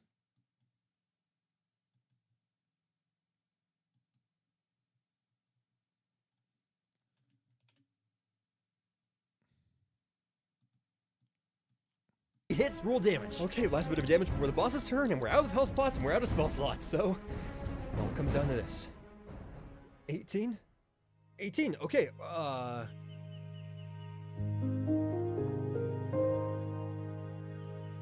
How do you want to do this? Oh my gosh, that was so I can't close. believe we're alive. Yeah, we almost all got TP. Okay, but anyways, I leap up with my sword and I hook its straw and bring it down to the ground. Your attack just barely. So there's so much about this that I hate so much. Amongst other things is this idea that, you know, you're a chill GM. But the other thing too is like, Hits, roll damage. Okay, last bit of damage before the boss's turn, and we're out of health pots. does anyone actually call them health pots? I've never heard anyone ever refer to a healing potion as a health pot. Is that like a D&D 5e thing that I don't know? I've never heard of that. We're out of spell slots, so. And then obviously, It all comes down to this. he did 18 damage. 18? 18, okay, And then they're clearly playing in person, but apparently he's doing it on Foundry, which or Roll20, I guess, which is a little weird. Then he obviously changes the monster's hit points. how do you want to do this? But then the fact that there's like this mercerism and the smug little look on this person's face, Oh my gosh, that was so I can't believe close. we're- and then players are happy, which means I'm happy. This alone would be problematic. But then Your attack just barely hits, roll damage. Okay. the comments are things like, perfect example of prioritizing fun over rules. I think it's important to remember you aren't trying to win against the party. You're crafting an adventure for your friends. It honestly depends on how I'm feeling that day. Most of the time, I do change it. But sometimes, nah. The situation is good enough argument for Daggerheart style damage thresholds. Someone basically saying you should probably be playing Daggerheart. This made my day. The lion does not concern himself with hit points. The boss shall die when the players do something cool enough. And then this is the one that really set me off. This one right here. I did this so many times and the party still does not now know how much grace, I'm guessing they're said, I give them. Wait, hey, look at this. It's a Knights of Last Call member. Yes, Jackal fucking Torn Moons. Oh, this is fantastic. Jackal Torn Moons from Knights of Last Call. Patreon says, if you feel the need to fudge, you should reevaluate if the game system you're playing is a good fit for the style and type of game you and your table want to play with. Love it. Perfect. Represent. I love it. Like that actually made my day. That was great. I was like, oh, look, somebody actually defending it. Of course, it's a KOLC member. Anyways, point is, this is terrible. For all purposes. But it's also like, okay, fine. That's the kind of game you want to play. Go play PBTA then. Go play PBTA. Like, there's games that are made for that. Why are you playing 5th edition and then playing it wrongly? Anyways, this game really seems to really try to drive home the fact that you should not be, showing the players favoritism. You should be acting favorably, fairly, both good or bad, right? Your job is to test them. By the way, confirming that no normal person has ever used health pot mask. But see, the thing is, when I used to play MMOs, we never called it a health pot then either. So I don't know. Yeah, maybe it's a Final Fantasy 14 thing, which I never played. But when I played WoW, I never heard people call them health pots. But maybe that was just me. Anyways, good advice. Loremaster as narrator. As we already seen, if playing a role-playing game could create a story, that story arises from the interaction of the lore master's descriptions and the choices of the players. This means the lore master should not prepare too much beforehand to try and force a pre-written plot into gameplay. Again, this game seems to be really driving home this idea again and again and again. Look, this game probably requires a little bit of prep. This game isn't trying to say, hey, we should do completely sandbox style, low prep, no prep gaming. Okay, because the whole premise of this is the players during the fellowship phase kind of decide, hey, we want to go on this adventure. And then the GM says, okay, cool. Let me, think about the consequences of that. What are some of the scenes that would occur for that? And then as the director, I'm going to decide, hey, I want to do this scene. I want to do this scene. I want to do this scene. I want to do this scene. Okay, you've done enough. You've completed that adventure, and now go back to the fellowship phase, right? So there is definitely an element of this game that's going, yeah, there's some prep. Now, to be clear, this game doesn't use 5-foot grids. It doesn't even use zones, right? A lot of the work that a lot of people put into prep basically comes down to balancing encounters, getting battle maps ready, figuring out the terrain to make the battlefield interesting, right? Building out a multi-phase boss monster so that the combat isn't a complete snore, right? We've all been there. That's the majority of the prep. Creating a vast, huge dungeon, in my case, right, that the players are going to explore for potentially multiple sessions.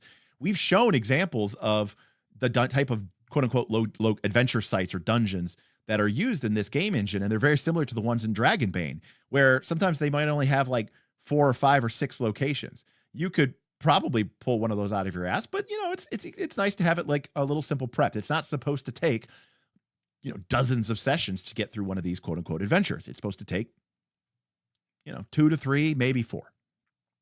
Anyways, once again, reiterating that we are not here to prepare a railroaded plot, and we're not trying to force a pre-written plot.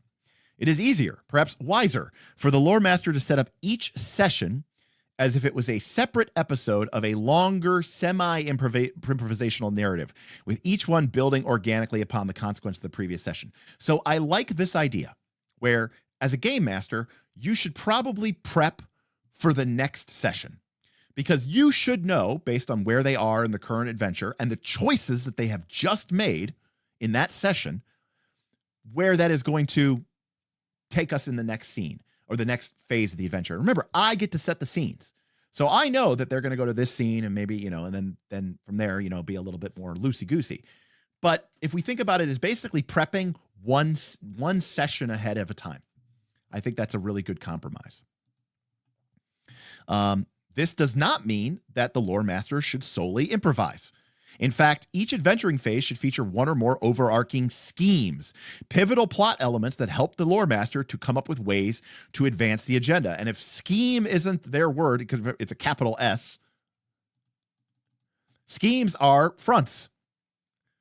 They are clocks. In a way, schemes are the objectives of the company's enemies, managed by the lore master to establish the opposition to the actions of the players. Published material for the One Ring presents schemes as an integral part of their premise and text. So there we go. This game, leaning into that lineage, is really leaning into this idea of fronts, or clocks, if you will. But to me, schemes seem even more frontish, right? The orcs send out warg riders, scouts, and then they send their force en masse, and then they eventually march on the small Dunedain encampment and then destroy it. Right. And that's the objective of the orc, the white orc, Azog or whatever. Now, that's going to guide the kind of scenes that occur. But of course, the players are going to do stuff, and that's going to change everything. But it's nice to have a baseline assumption, like if the players aren't here, this is what's going to happen at A, B, C, and D. And then when the players get involved, that plan gets thrown out the window.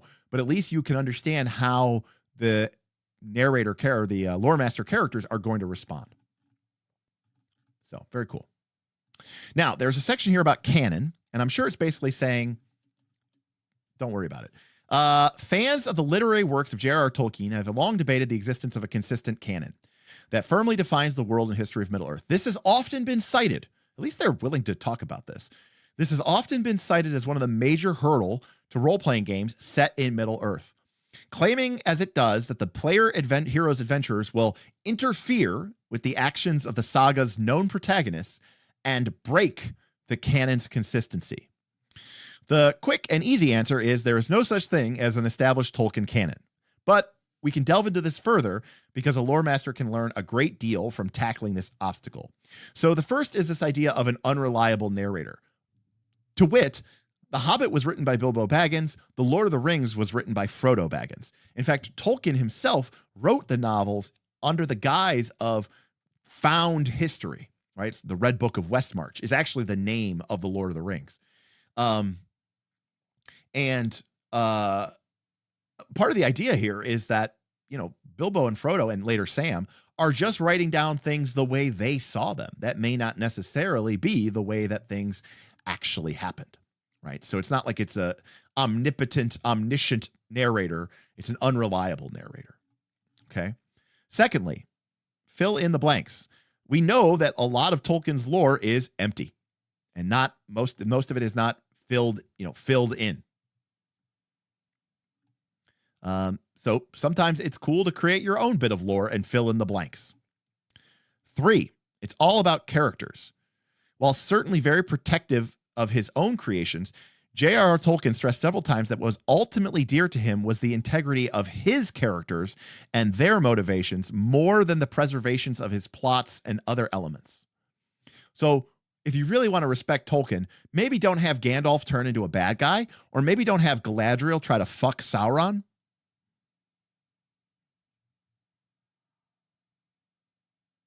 But when it comes to your characters of your own creation or the player's creation, it's kind of do whatever you want.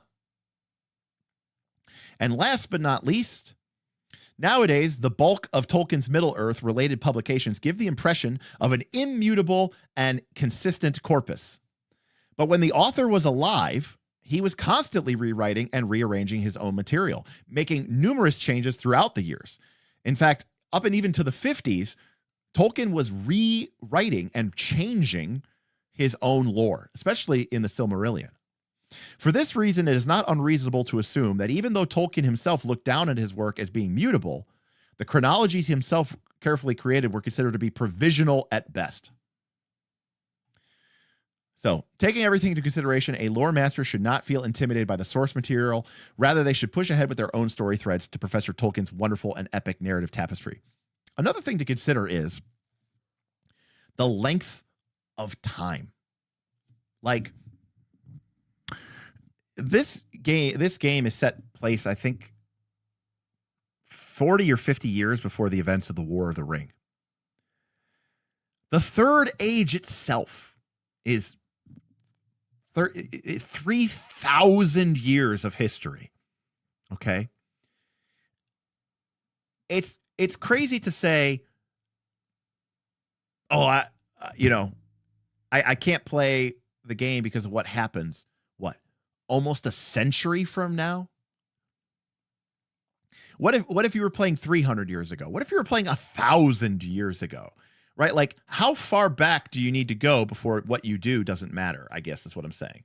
And I think that there's something to be said about maybe, having some interesting decisions be made. I'm just simply saying, like, it'd be one thing if this was set during the War of the Ring.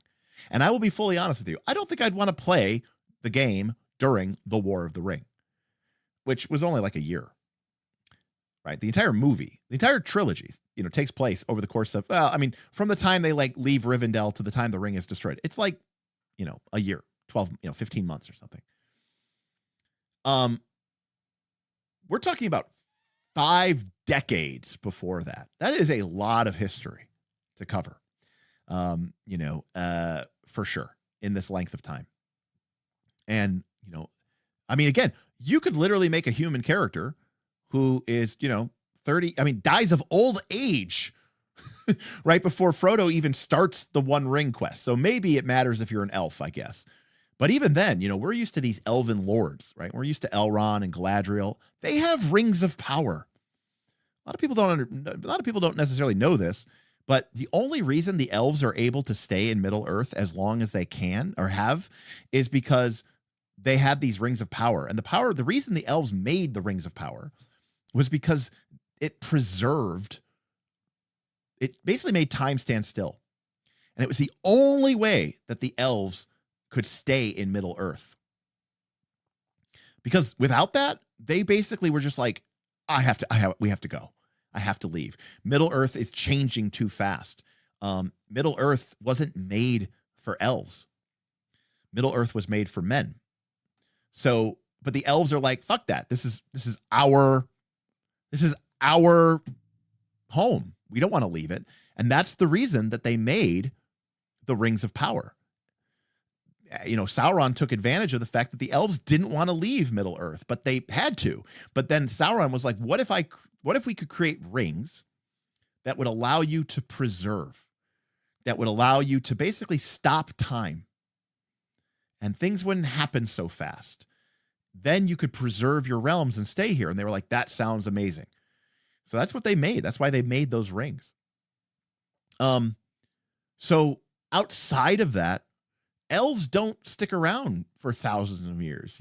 Elves quickly grow weary and feel the call, of the sea. This is called the sea longing, and they pass into the West.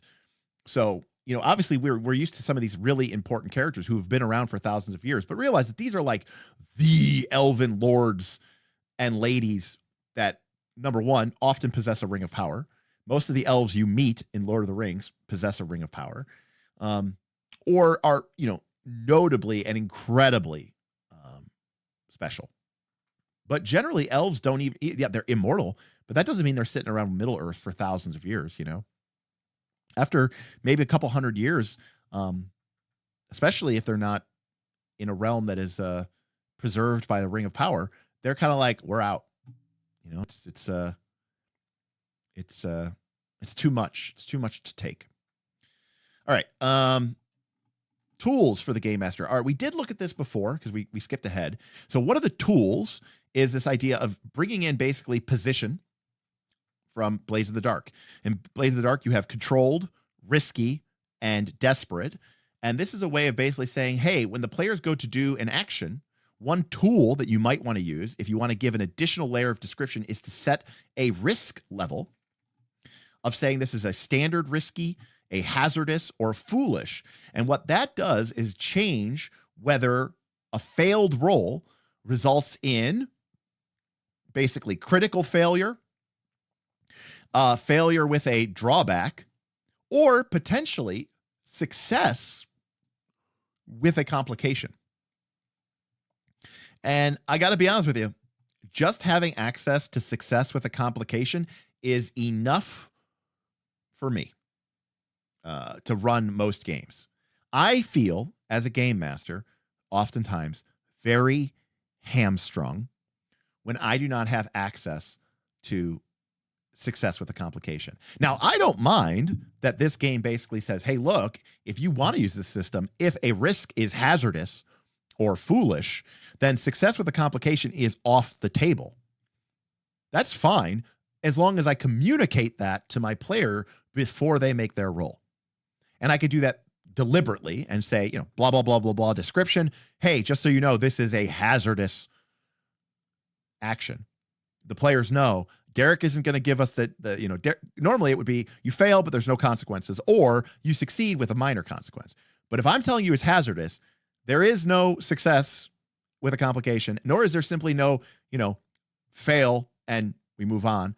It's you fail and something bad happens. If you still want to go through with that, go for that. Well, Mark Clore, it's interesting, right? It's like the Silmarillion is not a novel. It is a history. It is a long and lengthy history that isn't really meant to be entertaining to watch. So I will agree that putting in a forbidden romance, will they, won't they, between, a protagonist and a bad guy is a great way to bring drama to a show. The problem is when you are cosplaying as characters from a beloved IP, I think it's a little disingenuous is how I'll phrase it. Like, I'm not a super Tolkien purist. I like a lot of the changes that they made in Lord of the Rings, the movies, I really like. For example, in the books, Aragorn becomes much more of like a buddy, battle brothers in arms with Éomer. And they give Éomer a much reduced role in the movie. Instead, that buddy character is Legolas, which I think is really cool. In the book, Aragorn is carrying around the shards of Narsil the whole time, and he's making a big deal about how psyched he is to become the next king of man. I like it much better that he's very reluctant, that he fears the frailty and weakness of his bloodline, and that Andúril isn't reforged until the final movie. Put aside the ranger and become the king. That's great. I like that they got rid of Glorfindel and they put Arwen into that role as the one who saves Frodo and the flight to the ford and at the Brewing Inn. I like that. That's cool. Arwen is, arguably one of the main motivators of the character, but she mostly only appears in the appendices in the book. So I like that they included her. So there's a lot of changes that I like. There are some changes I don't really care either way for, but some people were like super offended that elves showed up at Helm's Deep. I don't. I mean, I thought it was cool. I didn't mind it or I didn't like it or dislike it. The only problem I had with the elves at Helm's Deep is why did they put the elves on the front line to take all those crossbow shots and get hacked down by Uruk-hai berserkers? You should have put the elves in reserve, man. Put expendable humans up in front to act as meat shields, okay? That's all I'm saying. Those elves are too valuable to just be lost to frickin', an Uruk-hai crossbow. So I'm not super purist in that way, but you do have to, at least respect. Right. Yeah. I haven't watched Rings of Power, so I've only read what others have wrote. And I do understand that they basically take the second age. Well, to be fair, Khazad-dûm doesn't even fall until the third age. So Khazad-dûm doesn't even fall in the second age. So there's that. Right. So they're not even in the right age. But yes, obviously the timeline between the fall of Numenor, the creation of the Rings of Power, the fall of Khazad-dûm, I mean, these things are, number one, in different ages, and number two, many, many thousands of years apart. So, all right. So we really we love Failure with Woe. We covered this before, but I think this is great stuff. And by the way, as a reminder, this is Success with a Complication. Failure with Woe is you fail and I make a soft move. Disaster is you fail and I make a hard move. In PBTA speak, the examples do a really good job of engaging on that. All right, so here, what's another option for the lore master is a skill endeavor, aka the ever popular skill challenge victory point system clock. Sometimes a simple die roll falls short in describing the dynamics behind a complex task. This happens when an action is better described as a series of smaller feats, with each success bringing them closer. They might be searching a wider area for clues, fortifying a steading before nightfall, or following the tracks of a band of marauding orcs. To complete a skill endeavor, it works basically just like a council. You set a resistance, they have to get a set number of successful rolls before the time limit. So similar to what we did with council, we either call it simple, laborious, or daunting, taking into consideration the current gameplay. Now, again, this is where they make terrible examples here. Like, for example, they say in simple terms, simple might mean things like carrying a boat to the top of a steep slope or putting out the fire consuming a house. Maybe I'll give you the fire, but I am never in my life carrying a boat to the top of a slope a 3 o'clock. Ever.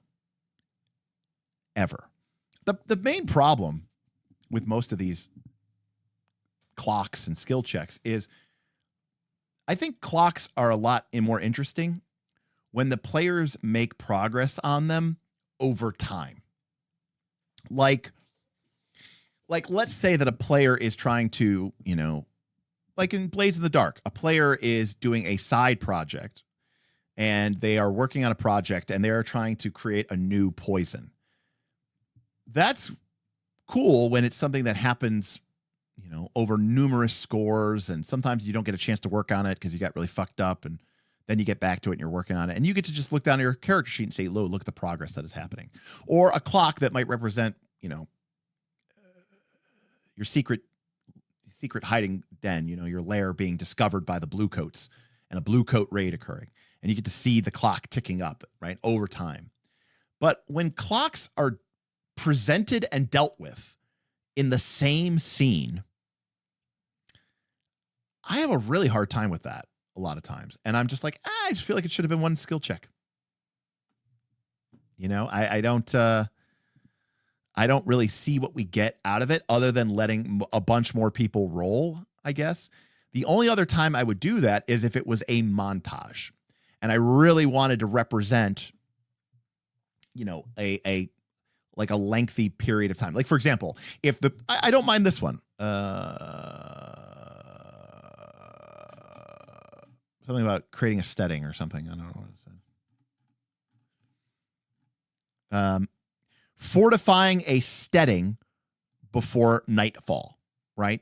So, like, if the group, I'm getting more. I'm summoning some 13th warrior here, right? When the group of Vikings arrive at King Hrothgar's keep, his hold fast, and the old grizzled guy goes, "You couldn't keep a cow out of this place," And if you know that you come to this small farmstead and you know that the orcs are coming at nightfall once the sun goes down, and you set the resistance at 3 or 6 because you're like, okay, you guys, you have this long to make, to get this farm fortified. That's kind of cool. The time pressure seems cool. We're eliding time here to represent, but there's but doing it like at a specific scene, I just don't like to do that. So maybe, but even then it's carrying a fucking boat, like I just have a hard time making a clock about that. So I just think that's a particularly terrible example from my perspective here. Digging a trench,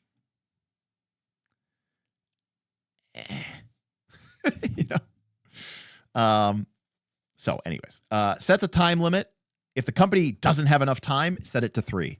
If they have a short time, give them 4. If they have enough time, give them 5. If they have plenty of time, 6 or more. That's a nice little, And it also I like that it's not set in time, like units of time, because plenty of time might mean something very different for one type of action. That might, only be a couple of minutes, but another type, plenty of time might be like a couple days, right? So I like that this is deliberately abstract, and you can just say, like, regardless of the activity, you probably need a couple days. You only have 1 day, so you don't have enough time. I'm setting it to 3, right?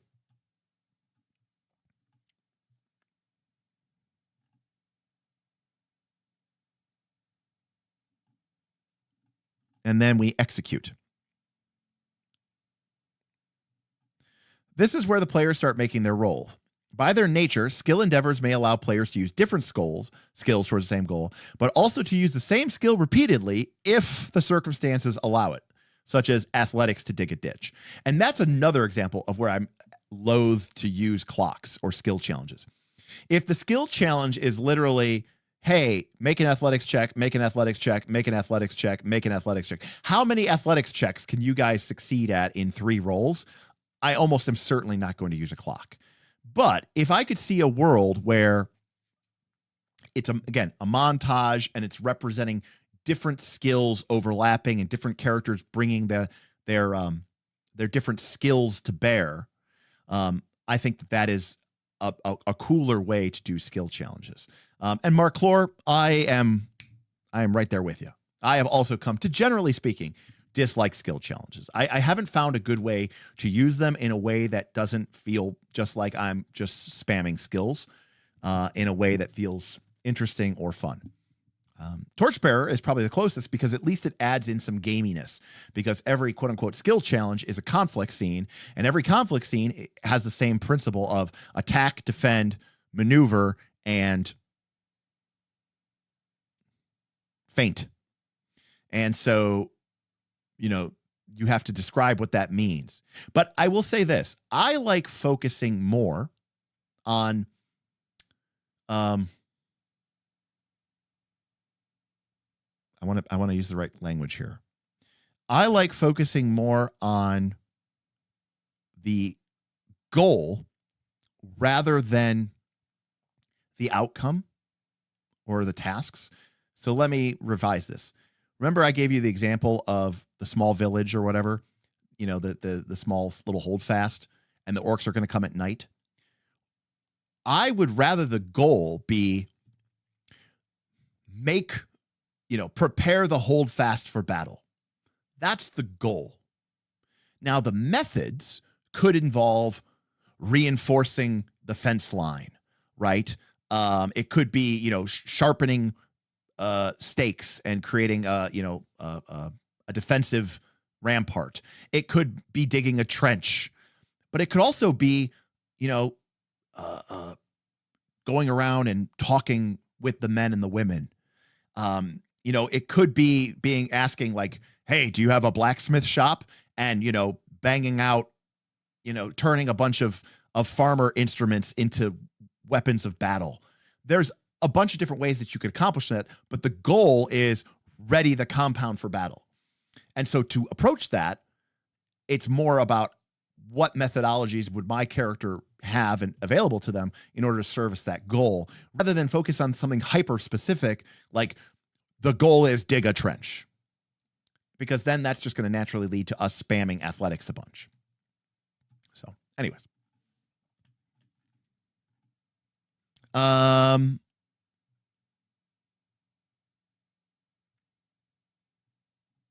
Sources of injury. This is information about getting hurt that doesn't come from, adversaries, like drowning, noxious fumes, the raging fire. They'll often take damage because you failed a roll. So here is some suggestions about how this works. Okay, this is interesting. In game terms, harm suffered by a player hero is generally treated as endurance lost. Outside of combat, damage is ranked as either moderate, severe, or grievous. If the endurance loss is moderate, roll the d12 with favored, so take the high. If it's severe, do it normally, and if it's grievous, roll it with disadvantage. Wow, okay, brutal. If you roll a Gandalf rune, you're fine. If you roll between a 1 or a 10, you take that much endurance loss, and if you roll the Eye of Sauron, you get knocked to 0. Dang.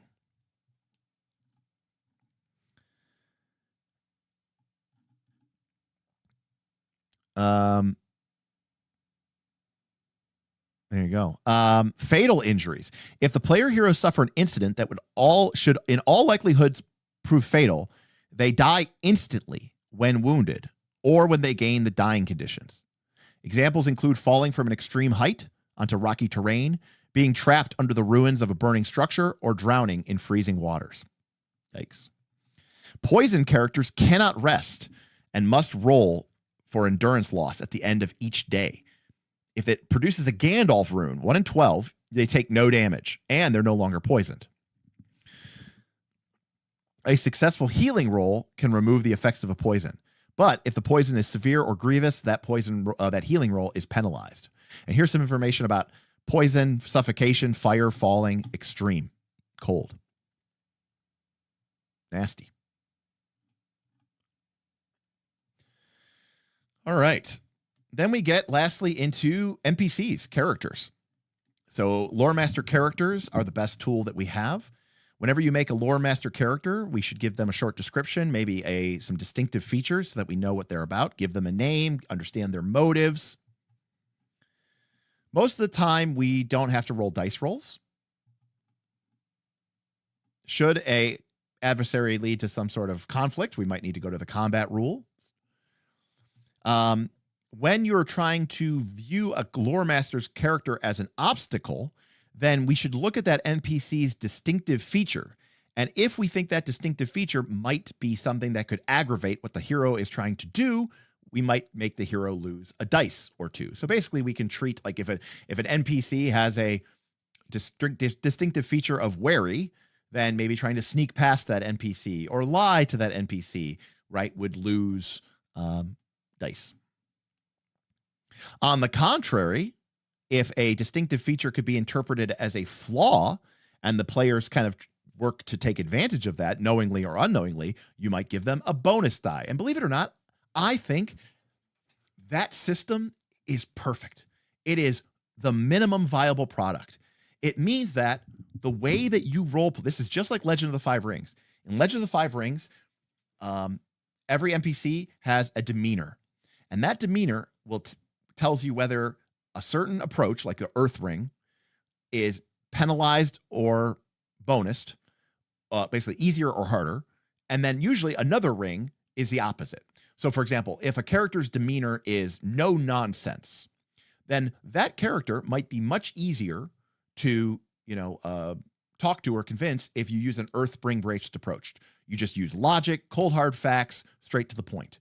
But they might be really, really, really bothered by someone who uses a water-based approach, which is much more about like going with the flow, being really chit-chatty and adaptive and trying to be buddy-buddy. And they're like, I don't have time for that.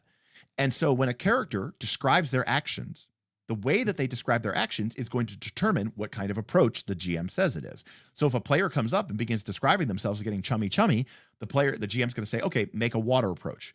But then the GM will know that the difficulty to influence that NPC goes from needing 3 successes to 5 successes, which is a huge number and almost guaranteed to fail. But if they had chosen an earth-based approach, they could have taken it from a 3 to a 1, and you only need 1 success. This has a huge impact on the game.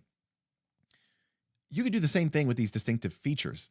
If the players pay attention to what the NPC acts or is known to be or has a certain trait or characteristic, and especially if it's a GM, you can communicate that through your role-playing of the character. And then the players correctly pick up on that and then choose an action or approach in a direct attempt to sort of take advantage of that. That is a very satisfying feeling for your players. This is great. And lastly, NPCs can sometimes aid the heroes, giving 1 die, or if their distinctive feature would be particularly helpful, it can count as, really good support and give you 2 dice.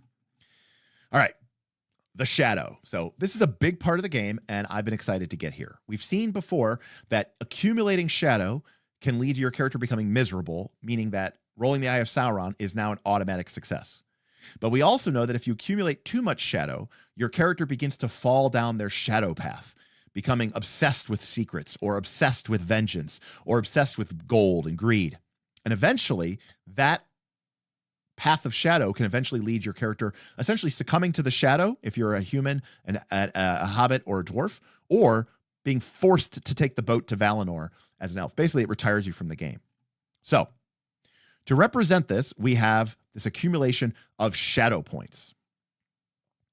Challenging an almost all-powerful enemy and facing its terrible minions is bound to incense a still of fear and doubt in the players. In the game terms, this burden is accumulation of shadow points, and by the sources that force their gain. It should note here that the shadow does not rely solely upon the instruments of war or the deeds of their servants to breed fear and doubt. The temptations that dwell even in the hearts of the brave have ever been its allies. Valiant warriors, adventurers, and kings can all stray from the path. In the course of play, the characters will see their shadow scores ebb and flow. Remember, we could potentially reduce these by fighting back against the shadow during our adventuring phase and then restoring them during the fellowship phase. A number of sources of shadow allow the player to make a roll to cancel or at least try to reduce how much shadow you gained. These are valor and wisdom checks, depending on how the shadow source came.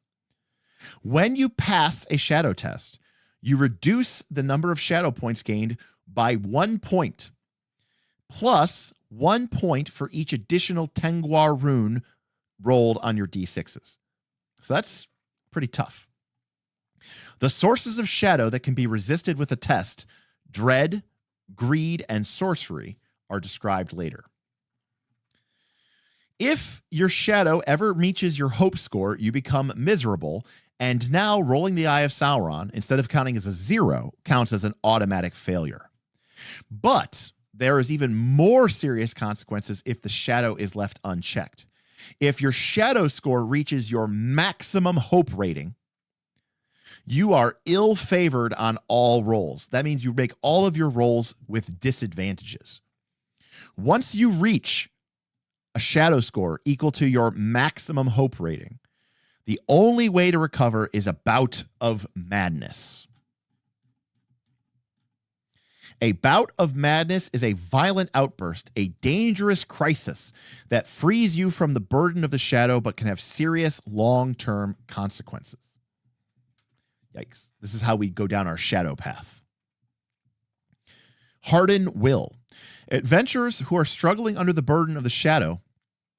Oh, this is totally Boromir trying to take the ring from Frodo, Shadram. 100%. If you are burdened by the shadow, you may tap into your reserves of spiritual energy to harden your determinations before it's too late. For some, this effort takes a moment of demonstration of desperate strength. Others enjoy a moment of clarity in their darkest moment. In game terms, if your shadow score has not yet matched your maximum hope, you can remove all of your shadow points, but you get a single shadow scar. A shadow scar is a permanent shadow point, and you can only remove it during Yule, and you can only do it by using the heal scars undertaking, but it is otherwise considered a shadow point for purposes of counting. This means that at most, you can get rid of one shadow scar a year, and that means you're also not going to be doing something else during the holidays. So if your shadow is building up and you take a shadow scar, you now basically have your minimum is no longer 0, it's 1. If you take another shadow scar, your minimum shadow is now 2. Adventurers gain shadow in many ways. Dread. Terror is the spear in the hand of adventurers.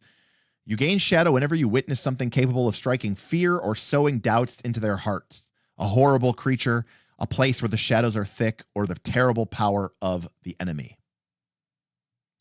The extent of the shadow gains depends on the source of dread. So you can gain 1, 2, 3, or 4 points from everything such as a death in the family or a natural catastrophe up to seeing a shadow army mustering, being tortured, seeing villagers mutilated, experiencing the effects of slavery, orc work, experiences harrowing or otherwise. When you experience dread, you may make a valor test to try to reduce the amount of shadow that you gain. So to be clear, if your character were to, let's say, get, haunted by, basically if you were to encounter undead, you would potentially gain 3 shadow points. If you make your valor test, you're only reducing it by 1. Now, you might roll a bunch of 6s, which could give you additional reductions, but you're still going to be gaining 2 shadow points, even if you pass the test. What's up, Agile Monk? Yeah, Boromir was quickly, getting falling to the shadow in those scenes. Keith, you think that's too liberal? Well, remember, I think this game is supposed to be a slow burn, right? I mean, over many years. Another way that you can acquire shadow is greed. Great stores of gold, weapons, armor. You get being risked by corrupted by your own desire whenever you put your hands on gold or precious objects. Anytime you find a hoard of treasure, you may gain shadow points. Adventurers can reduce or cancel a greed shadow point with a wisdom test. Misdeeds. Companions often confront challenges that are so demanding that they might adopt extreme measures, even if they are trying to achieve a noble goal. Loremaster may consider this a misdeed. Basically, whenever they commit an act that is wrong or nefarious in nature, they automatically get shadow. It cannot be reduced or canceled. The Loremaster should warn the players when they are about to carry out a misdeed. It is important to note that merely attempting to do something despicable is a misdeed, regardless of whether you succeed or not. Moreover, it is possible to commit a misdeed unknowingly, attacking someone who is guilty of a heinous crime but later turns out to be innocent. In this case, the players may not gain the shadow automatically, but only if they attempt to make reparations when their mistake comes to light. If their reaction is one of contrition and they show an earnest attempt to put the situation right, they may be allowed to make a shadow test to reduce the shadow gain. So this is basically a situation like you see here. Violent threats, malicious lies, cruelty, manipulating others, abusing your authority, theft, plunder, treachery, murder. But you could imagine that the players might be in a situation where, in order to save a village, what would happen if they have to, steal something? What happens if they have to manipulate the people, right, for their own good? Sometimes do the means justify the ends? Tolkien argued no, right? And that even if you're doing these things to save these people, the act of doing them inherently taints you. And that means that it's a tough row to hoe. This is the type of thing that Derek really likes to have fun with and really fuck with people. Now, granted, like I said, the GM should let the players know, hey, that's a misdeed before you do it.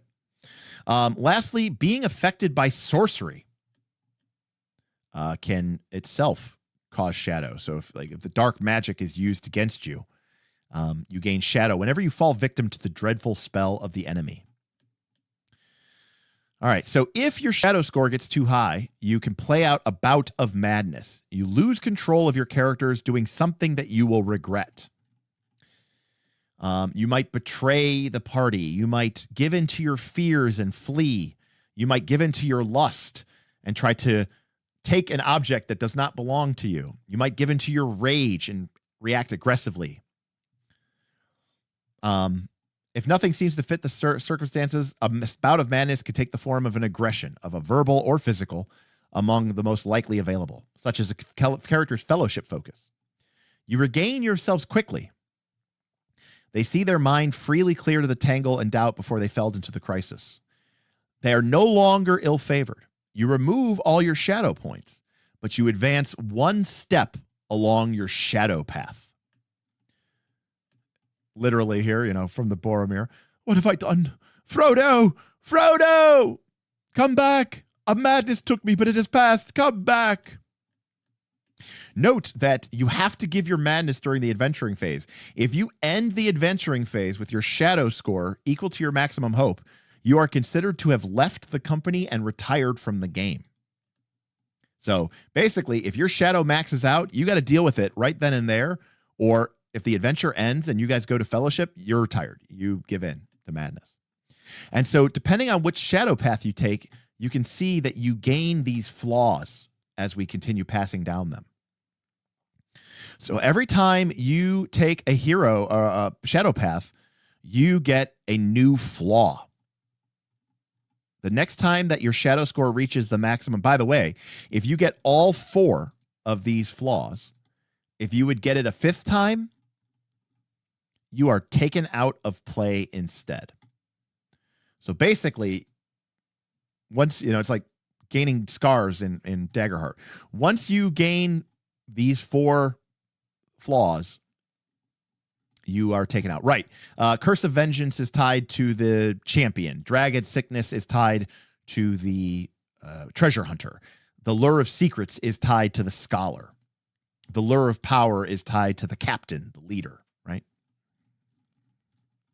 I think. A player hero who succumbs to the shadow is going to disappear from the game soon enough. Men, hobbits, and dwarves succumb to madness, either killing themselves or others, forsaken by folk and beasts wandering the worlds, right? This is Gollum. Or elves, because they're superheroes, right? They just leave Middle Earth because they're like, I cannot handle the sadness and misery of Middle Earth. I must sail for Aman, the blessed realm, the uttermost west, and be healed in the light of Valinor. And that's it. And there we go. There's our boy. There's our boy Gollum. Using flaws. Whenever you develop a flaw, you are renouncing your high ambitions for a simpler, more primitive emotion. The lore master should take this into account whenever the performance of a hero can be made worse with it. If a player hero is using a skill and it might be affected by one of the flaws that you gain, the game master, the lore master, can make that roll ill-favored. That means rolling it with disadvantage. So, for example, an arrogant hero is making a courtesy roll. The lore master considers that her pompous conduct may worsen her chances to succeed, and so the roll is made ill-favored. So once you start going down the path of the shadow, right, you start to acquire these drawbacks. And there's, one of the things that Tolkien did, it's why he did what he did with Frodo, is that there are no one gets out of, no one faces evil. No one gets out of war unaffected. That's one of the reasons why he was really big about the Scouring of the Shire. And I know why they removed it from the movie. It was already a really long movie, and it would have felt really weird and anticlimactic. But it was really important to Tolkien because he wanted to show that no one is safe from war. Even his idyllic version of England, felt the ravages of war, and evil has to be confronted, but when you confront evil, it doesn't leave you. So we get new flaws that acquire to your character depending on how you progress down your flaw. So like, if you have the curse of vengeance, you might first become spiteful. Well, you would become spiteful first, and then you would eventually become brutal. So you'd be spiteful and brutal. Then you become spiteful, brutal, and cruel. And then you become spiteful, brutal, and murderous. So not only is this like a role-playing guideline, but it's also, again, a way for the GM to sort of affect you in that way. All right. Adversaries. These are our NPCs. All right. Attribute level. So instead of having 3 attributes, strength, heart, wits, we just have a generic attribute level. This is in combat, this numerical rating is applied as a modifier to several mechanics. Like, for example, a number of special damage opportunities and fell abilities. So basically, monsters, adversaries just have one number that represents all their stats. All adversaries possess endurance points and a might rating. Endurance measures their resistance to harm in combat. Might indicates how many wounds are required to slay a foe outright. Remember, if a hero, a PC, takes 2 wounds, they are dying and must receive healing or they die. Adversaries are taken out if reduced to 0 endurance. Adversaries can make a number of attacks up to their might score, targeting multiple foes in the same round or the same opponent multiple times. Adversaries can never be opted to knock back. They can never reduce the severity loss of an endurance. All right. Hate or resolve. Each adversary includes a numerical rating measuring their fighting, drive, and fueling their abilities. Hate and resolve serve a function that is similar to hope. More specifically, the Loremaster can reduce an adversary's hate or resolve to give them a +1 die on rolls during combat, usually attack rolls or protection rolls. Often, an expenditure of hate or resolve is required for their fell abilities. A creature without hate or resolve is considered weary, and each combat round, they can only spend an amount of hate or resolve equal to their might. Hate belongs to enemies that are considered minions or servants of the great enemy. Their actions are not easily misinterpreted, as they always aim at hurting or damaging the players. They may opt to flee from a disadvantageous position, but they will never yield or surrender, nor will they ever give quarter unless forced by circumstances or direct orders. Adversaries that are given a resolve score are not sworn enemies of the free folk, but may still take up arms against you because of circumstances. Foes with a resolve score lack the relentless drive of the minions of the Dark Lord and may surrender when outnumbered or when casualties become excessive. Hate versus resolve. There is another important difference between foes with a hate rating and the one with a resolve rating.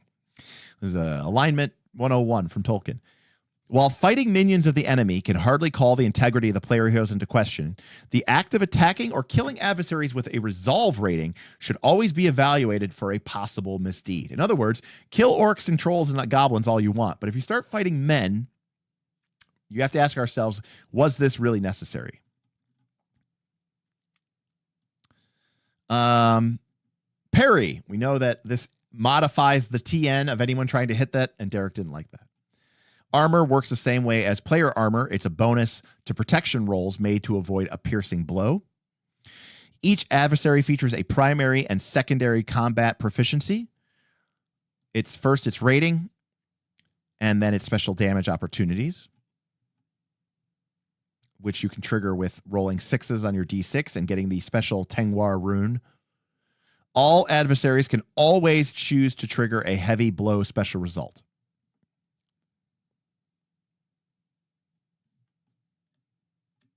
Okay. Other options are listed on each creature's stat block and may depend on the attack type employed or always be available and as such listed separately. Okay. They can break shield, they can do a heavy blow, they can do a pierce, and they can do a seize. Do all enemies get that? Okay, so for example, this Southern Raider attacks with an axe, rolling 3 dice, and they do 5 damage. And if they do get a crit or a piercing blow, the DC is 18. They can always do heavy blows, but they can only do the piercing special action with the short spear. They can also spend a point of resolve to gain 1 die and make their attack roll favored because they're so fierce. Here is their attribute level. If we need to figure out for some odd reason, what their wits or strength or whatever it is, we just assume it's 4. But most of the time we should be good using this. If they get wounded, they die immediately, I assume. Did I see that?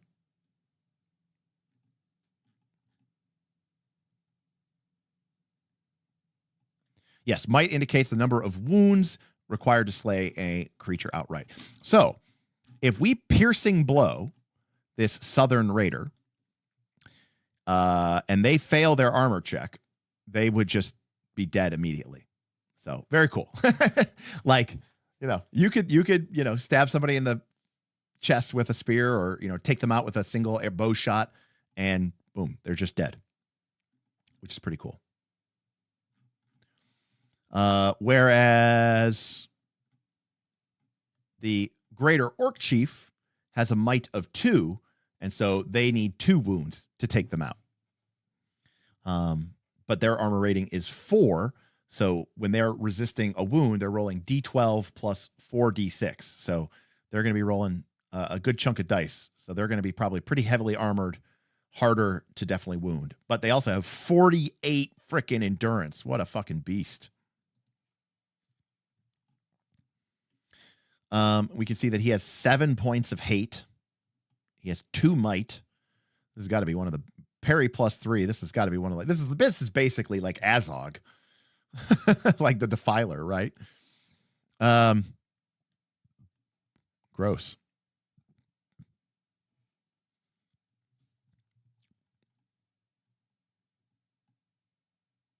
Very, very gross. There we go. Look at that. Great Orcs. A powerful breed of orc. Great Orcs are said to descend from dark spirits that took orcish shape. King Golfimble, that was the one who got his head knocked off and invented the game of golf.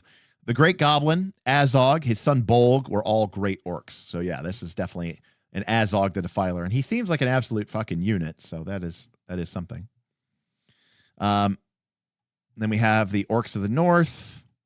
Orc Chieftain, Goblin Archers, Orc Guard. So this is Orc Soldier. No, because Bolg and Azog were just orcs. They were not Uruk-hai. I think this is supposed to represent just really brutal orcs. I don't think this is supposed to be an Uruk. I don't actually have the Moria book in PDF. This is actually one of the few perks that Knights of the Last Call gets. In fact, if you look at all these pages, you'll see that this is registered to Bob. And that is because Bob, Bob is the one who likes free stuff. And Bob is the one who likes free stuff. And Bob contacted Free League when we were doing the interview, and he was basically like, hey, can I get all your books for free? And Free League was like, yeah, sure. So they gave Bob an account with all, like a Drive-Thru RPG account with all of the PDFs. So whenever I want something from Free League, I have to get it from Bob, because Bob is way more interested in getting free stuff than I am. Well, Shadram, there's a little bit of a problem, is that Saruman didn't create Uruk-hai. He did in the movies, but in the books, which I'm assuming this is more appropriate to the book, Uruk-hai were actually created by Sauron. So, and they were created a while ago. I mean, not like thousands and thousands of years ago, but you know, they're a couple hundred plus, you know, they're several hundreds of years old. Uruk-hai were created in the Third Age after Sauron reestablished, you know, himself and began rebuilding his base. But before he started rebuilding Barad-dûr. So, but yes, Uruk-hai were developed by Sauron in the novel, not by Saruman. So we got trolls. 80 endurance trolls, my God. 10 hate points. Today I learned, yes. We got barrow wights, of course. Wraiths. Zombies, basically. Marsh dwellers, zombies. Wargs. Wolves, werewolves, the Hound of Sauron. Very cool. All right. So not a huge bestiary, but there's not that many monsters in Tolkien. But since we're creating our own stories, it would be kind of cool to have a little bit more foes. But I mean, I'm sure there's stuff in the books, but we probably don't ever actually really need a bestiary because remember, we're only having maybe a combat every other session or two. You know, or maybe you really like combat, but even then, you're probably only going to have one a session because honestly, combat seems pretty dangerous. So if you have a bunch of combats, you're going to have a lot of casualties stacking up. So you don't need that many monsters when there's not that many combats. All right, last we have, I think this is last. We have treasure. Yep, this is the last thing. Oh no, the Eye of Mordor. Okay. Traveling across a land that has seen 3 ages of the world, the adventurers are sooner or later to find treasure. It could be a dragon, pile of gems guarded by a troll, or the loot of generations of raiding of a goblin. But there is more than just gold and precious stones beneath the earth. In ages long past, men, elves, and dwarves labored to craft marvelous things from metal and stone and put into their work all their lore, power, and subtle skill. These wondrous jewels, famous blades, and suits of armor were given to sons and daughters as gifts, hoarded as treasures by greedy kings and lusted after, or even stolen by thieves and burglars. And finally, they were lost, passed out of memory. Such remarkable things are not meant to remain lost forever. The original purpose may have been forgotten, but together with the name of their makers. But a day will come when a worthy blade will be found in a barrow among the swords of lesser lineage, ready to serve a new fate in a hero. So we have 3 types of hoards: lesser, greater, and marvelous. And we roll 1 die, 1d6, 2d6, or 3d6 for lesser, greater, or marvelous to determine how much treasure per hero we get. Magical treasure rolls involve rolling the d12, either twice. Now, that's not per hero, but just total. Twice, 4 times, or 6 times. That's the d12. Any source of treasure points. Okay, so we sort of abstract treasure with treasure points. Any source of treasure points encountered by the company when exploring caverns, lairs, and old ruins qualifies as a hoard. Not all hoards that they discover are equal. They are either lesser, greater, or marvelous, depending on how rich, how old, or how unspoiled they are. On average, the company should find a maximum of 2 hoards in an inventory phase. A lesser and a greater, or a single marvelous hoard. And that's a maximum. If they stumble upon a hoard, the first thing they should do is determine its value in treasure points. Roll 1 to 3 dice and multiply by the number of player heroes in the company. It is up to the company to divide the resulting value amongst themselves. This is usually representing a pile of silver, gold, and gems. But if you want to be more specific, there are some rules for precious objects. Now, magical treasure rolls. These are the D12s. This is what we really want to find. Once everyone in the company has received their treasures, it is determined if anything possessing lies buried in the silver and gold. To do this, roll the feat die a number of times, 2, 4, or 6, depending on the quality of the hoard. Every Gandalf rune and Eye of Sauron rune correspond to the discovery of a single piece of magical treasure. To find out exactly what each piece is, roll again on the magical treasure table with a d6. If you roll a 1 through 3, you have found a marvelous artifact, an enchanted object graced with a blessing. If you roll a 4 or a 5, you have found a wondrous item, an enchanted object possessing 2 blessings. And if you roll a 6, you have found a famous weapon or famous armor, a weapon or suit of armor of superior make. However, if you found it because you rolled an Eye of Sauron result, you either gain 1, 2, or 3 points of greed shadow. Cool. Player heroes can stuff their pockets with coin and valuables, or more wisely, burden their pack animals with chests of their newfound riches.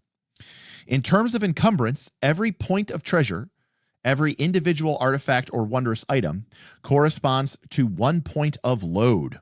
Wow. Okay. So treasure is heavy. You're definitely not carrying that around unless you've got a stout pony. And now I'm thinking of Bilbo at the end of The Hobbit, right? He lashes 2 chests, one of gold, one of silver, to his pony's back to take back to Bag End.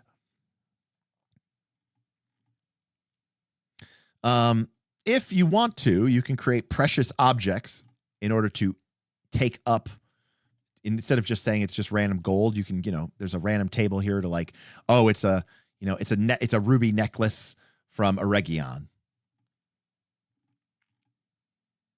And there's all sorts of cool, stuff here. And I would do that just because I like adding the lore elements to it. Enriching the description with precious objects with, objects and stuff like that and all this other stuff, cool stuff, which is neat. We have craftsmanship, Manish out of Western Ness. That means it was created by the Edain of Numenor. It could be elves out of Eregion. That's Celebrimbor's people, descendants of Feanor, who created the Rings of Power. Obviously, we know Dwarven Khazad-dûm. We know Dwarven Erebor, the Lonely Mountain. Dwarves out of Beleriand, which is really cool. These are dwarves that basically, Nogrod and Belagos were dwarven citizens from the first age that after the War of Wrath basically had to abandon their strongholds because they were destroyed because of the collapse of the continent, and basically had to make their way to Khazad-dûm. Or it could be elves out of Beleriand, which sank below the waves after the War of Wrath, including the city of Gondolin and Thor Godrim or something like that. I'm trying to remember the other name of the city, but Gondolin is the most important one. For example, if I was rolling randomly for a magical treasure and Orcrist and Glamdring came up, those would be elves out of Beleriand because they were out of Gondolin. Anyways. Finding a magic ring or a famous sword in the One Ring is not simply a matter of stumbling upon an exotic object. There is more to chance than coincidence in Middle-earth, as there are powers far stronger at work. A lore master wanting to add spellbound gems and elven blades must first create a treasure index. This is a list detailing all the magical items that might become a part of a campaign. If something is discovered with a magical treasure roll, you refer to the treasure index to see what has been brought to light. This allows you to keep a tight control over the desired magic level of the game, avoiding the problem of having too many heroes wandering around Middle-earth wearing Beleriand forged blades or wearing mithril armor. Additionally, the index lets the lore master time the appearance of certain magical items for their campaign.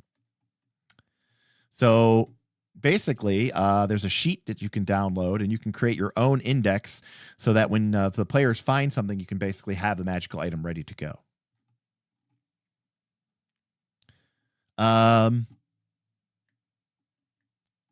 Marvelous, wondrous artifacts and wondrous items.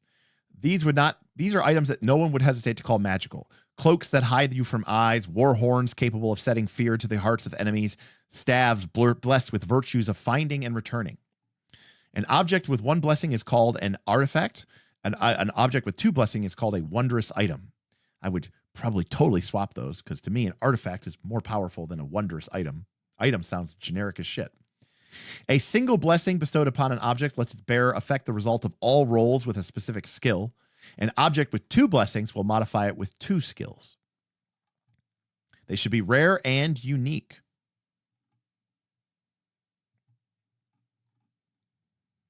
So there's a random table if you want to generate it for which skill it affects. We got basically it's a D66 table representing one of the 6 skill groups and then one of the 3 skills in that skill group. And then lastly, there is famous weapons and armor, in which we choose an item type, determine the craftsmanship, select the banes, which is only for Elven and Numenorian weapons, attribute qualities, and then name the item. So this is how you make your Glamdrings. This is how you make your Orcrists. So first we choose an item type. Is it a weapon? Is it defensive? Is it a helmet? Is it a shield? Next we determine, is it Elven made? Is it Dwarven made? Was it made out of the men of Western Ness? Very cool. Then we select a Bane type. Again, Elven weapons especially were crafted specifically usually to kill servants of Morgoth. So orcs, for example, but could be trolls and the likes. Yeah, Elven Smith of Balerion typically is going to come either orcs, wolves, or spiders. Then we generate its attribute qualities, and then we name it.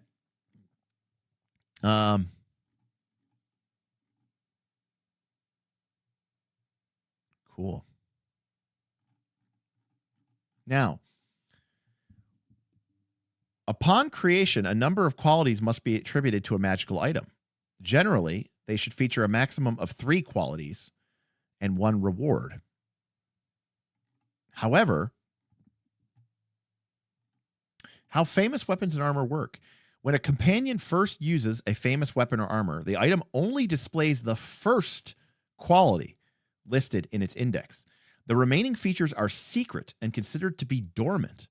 They may be unlocked in that order they have been listed in only one of 2 ways: by gaining a new valor rank and by visiting the treasury of their folk as a fellowship undertaking.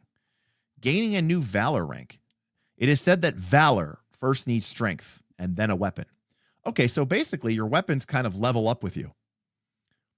Each time you gain a new reward as a result for gaining a new rank in your valor, you may instead choose to activate one quality of your famous weapon or armor instead of it.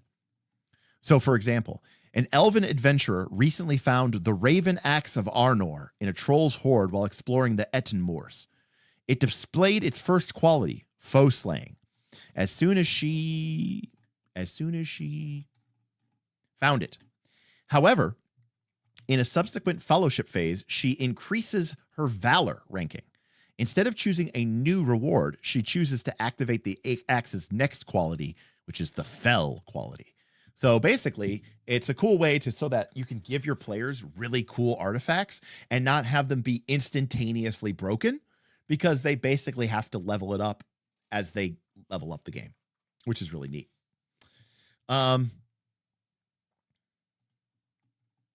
Or you could visit the treasury of your people. If they gain possession of a famous weapon or armor, they can return home as a fellowship phase undertaking to leave a piece of war gear enhanced by 1 or more rewards as a gift to their folk.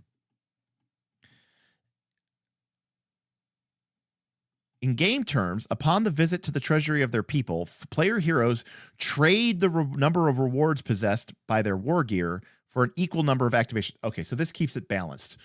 So basically, if you already have a bunch of rewards, you can trade them back in to activate your cool magic item, but you basically have to take your shield that was special and kind of, put it in the museum of your people, or, gift it to the mayor of your town, or present it as a offering to your liege lord. Because again, the idea is to keep things balanced. This way, if you have a valor of 4 and you already have a bunch of rewards that you've gained, and then you find a really cool gondolin blade, you can basically go back home, return your gifts, and level up your weapon. So here's an example. While clearing out an abandoned dwarven keep of goblins, a barding hero discovers the rune shield of Osirand, which displays its first quality, ancient cunning. The adventurer previously had carried a reinforced shield gifted to him by the elders of his city. You would have gotten that from a valor reward. The following fellowship phase, he undertakes to visit the treasury of Dale, returning the shield so that it may faithfully serve another. But as he is trading in one previous reward, he can now activate the next quality possessed by the rune shield of Osirand. And this is just bothering me, but my Tolkien lore is failing me. Osirian was the region of East Beleriand. Okay, this is the area of Seven Rivers. It is directly to the west of the arid Luin, which is the Blue Mountains. Okay, I knew it was from Beleriand. I couldn't remember, which is sweet. I'm such a nerd. Like, I'm like, oh my god, it's a freaking shield from Beleriand. It's from Osirian. It's from the land of the Seven Rivers. It's so cool. It was probably created by a Noldor elf. That's so cool. All right. And here is all the stuff that, weapons can be. They can be cunning make, which reduces the load rating by 3 points, or by your valor rating, whichever is higher. So here's a great way to have, characters actually be able to use all that crazy armor. Make a weapon more dangerous, more, powerful, more reinforced, more damaging. Now this lets you attack 2 enemies per turn. That's just sweet. Look at this. A mithril armor, a mail shirt, which is what Frodo has, of mithril, has a load rating of 3, which means if you have a mithril shirt, which is of ancient cunning make, which Bilbo's shirt was, it lowers the rating to 0, which is exactly appropriate for Frodo's mithril shirt, or Bilbo's mithril shirt. It was not only was it a mithril shirt, but it was exceptionally well made in the halls of Khazad-dûm, taken to Erebor and discovered there. And thus had a load rating of 0. So you get to wear freaking armor, good armor, the second best armor in the game, and have it have a load rating of 0. And obviously, because things can get 3 properties, we would also give this mithril shirt ancient close fitting. When you make a protection roll while wearing a piece of this armor equipment, add 3 to your result. So instead of adding a D6, you just add a straight 3, or your valor rating, whichever is higher. So not only is this mithril shirt weigh nothing, it's also exceptionally protective. And that's fucking awesome. God, that's so cool. That's like so much cooler to me than almost anything. I'm just such a nerd. Anyways, this is all awesome. And you know what? We could have 3 pages. We could have 5 pages of this, 6 pages of this. This is sweet. I would definitely want to add more stuff to this. These are so cool. Ooh, we have cursed items too. If they discover an item, a wondrous treasure, a marvelous artifact, a famous armor, the lore master may take the chance to introduce a curse. A curse bestows an item with an additional feature, except that it is a detrimental effect. Now, for those of you who know Dragontide, you will know we're a little bit behind, but every magical item that made is unique, and they all have basically drawbacks. They all have a price. They all have a cost. Like for example, Edril was one of our first people. The way you make magical items in Dragontide is it's about the material, not the craft. It's about the crafter and the material. It's not a spell casting thing, right? So it's not like you take ordinary armor and make it magical. No, you have to have inherently magical material. You have to have inherently magical materials and items to make things magical. So, for example, Edril wanted to construct a suit of magical leather armor, and to do that, to make magical leather armor, you have to start with monster hide. You can't just use normal leather. You have to use monster hides. So you have to start with 2 monster hides. But he added to it a unit of silver leaf, which is like a kind of like a magical flower, and a magical essence of air, which is kind of like an elemental energy ball that you can find. And so his armor allows him to absorb. He basically can feather fall because of the essence of air, and he can also the silver leaf gives him additional protection against fire. However, the armor is always kind of glowing. The silver leaf threads that are woven into the leather armor are always glowing. And so he gets a bane on all sneaking checks because he's basically wearing kind of like it's like day glow. It's like day glow armor. And so I really love this idea of cursed items because I just think it makes way more. I think it makes items have a lot more flavor and fun, especially if they're found in a dark and, place where they have lain under the weight of the shadow for a long time. And Shadram says, compare that to you find +2 chainmail. So here's a bunch of curses.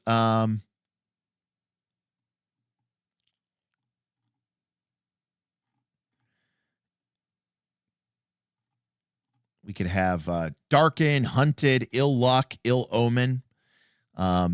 So if you have an ill omen, then any rolls made by the bearer of this item in council phase lose 1 die. Hunted. The presence of this item does not go unnoticed. Add 1 type of enemy, perceive it when they come near to it. In addition, journey events experienced by a traveling company may be made to resolve around this hunt. So basically, like, now there's a chance when you're journeying that, like, orcs will show up because they're drawn to it. Very cool. Weakening, shadow taint, malice. Awesome. Cool stuff. And lastly, the Eye of Mordor. So this is basically a clock. This is a built-in clock to the game, which is basically how much attention are you drawing from the actual Eye of Sauron, basically. Now, again, contrary to the movies, You know what they awoke in the darkness of Khazad-dûm. Shadow and flame. thank you, Shadram, for the $20. Shadram tipped $20, showing appreciation and thanks for these One Ring streams. I've really enjoyed going deep and nerding out on how the mechanics deliver on the Middle-earth fantasy. Yeah, big time. Thank you so much, Shadram. I really appreciate that. And yeah, this has been a really fun game for me. I don't know who or when I'm going to play this game with, but man, I want to. But this tip goal is to maybe try to play it with you all through our potentially doing the Moria solo plague rules. And I'm going to try to get Tim, Bob, and Danny over here to play the starter set box set. So at the very least, we might do a 1-shot or 2-shot so I can get some more reps with the game. Again, I only had the opportunity to play the original 1-shot box, the original starter set years ago. But I haven't game mastered it, so this will be interesting. But Eye of Mordor is a way to represent, these are optional rules, and they even add that this might not be good to introduce until later when the players are basically on the radar of the enemy. But it is basically a level that builds up and determines whether or not, basically the forces of evil move directly against your party, your company. So eye awareness is a rating measuring the level of attention that the enemy reserves for you specifically. It ebbs and flows based off of your actions, and you keep track of it from session to session. When it reaches a certain level, it triggers the hunt, representing the way that the enemy focuses the hostility of the world towards the group. So for starters, the eye score starts at a certain level. So for example, if you have just hobbits and men, it starts at 0. But if you have Dunedain or high elves, it can start at 2 or 3 because Sauron is much more likely to pay attention to a group of elves and Númenórean descendants roaming the wilderness than they are to just a bunch of hobbits. Okay. Then add 1 for each hero, which has a rating of valor rating of 4 or more. Basically, if once you become well-renowned, the enemy pays more attention to you.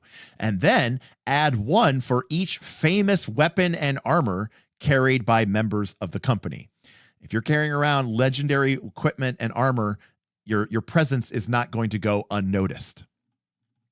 Then the lore master keeps track of these instances and updates the eye of a score each time the following happens. 1, whenever you roll the eye of Sauron, increase the awareness by 1 point.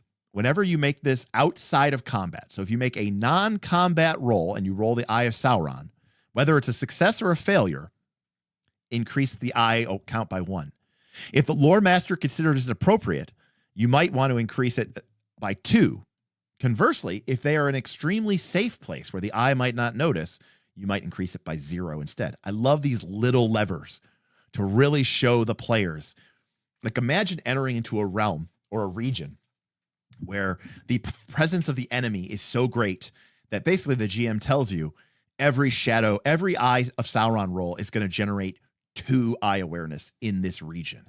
That immediately, in a mechanical way, sets the tone in a way that just saying, oh, it's really evil and spooky, fails to do.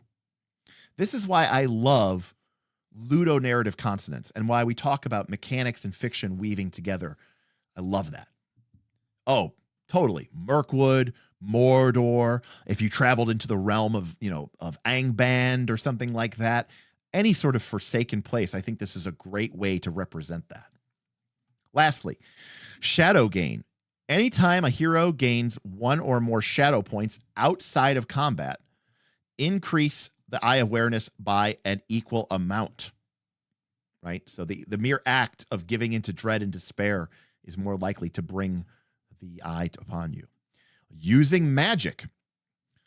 We don't really have rules for this, so they must be future-proofing because there are no wizards in the game. But spells cast by a wizard or a Loremaster character create 1, 2, or 3 points of eye awareness for spells.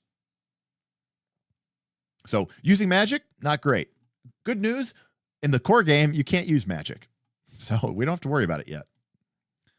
Note that this doesn't have to apply to every use of magic. Making your pipe smoke turn into a little sailboat probably doesn't do it. But if you're using your magic to illuminate a dark passage or open a locked door or something like that, even that can draw attention of the eye.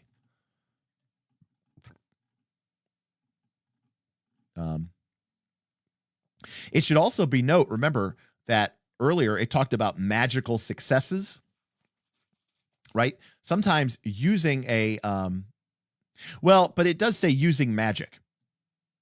So, I think there's kind of a give and a take here. I mean, magical successes talk about how it is overtly and deliberately magical. And I think there's definitely some, interpretation to be had there. If the players, like when Frodo puts on the ring and disappears in the middle of the Inn of the Prancing Pony, Frodo didn't cast a spell, but I absolutely would count that as a magical success to hide, and it absolutely attracted attention, and I would absolutely have that probably gain 2 or 3 points of eye awareness straight away. So, same thing, like if an elf uses their magical success to do something not really that, impressive or not that really that thing, not really that noticeable, fine. But if the elf is doing something that is like super clearly magical and supernatural, I think that represents using magic, in my personal opinion.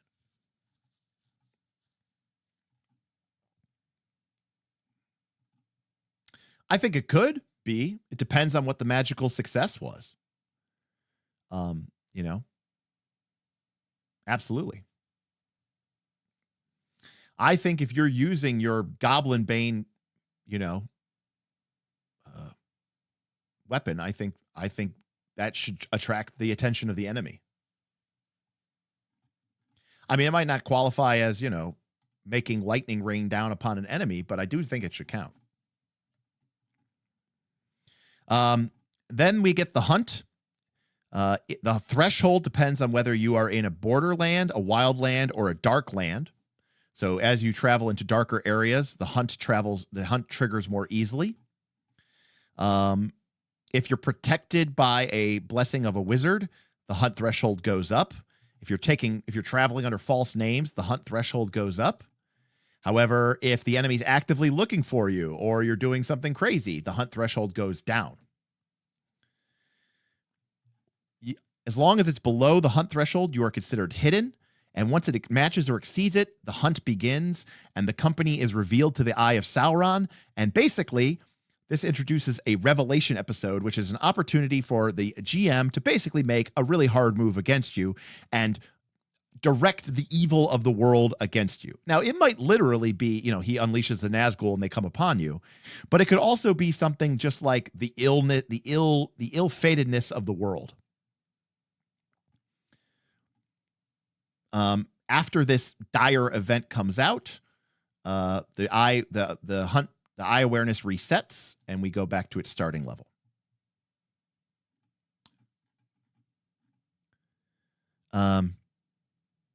So, to determine the precise nature and consequences of a revelation episode, they should weigh the circumstances of the company and choose a course of events that will change the predicament for the worst.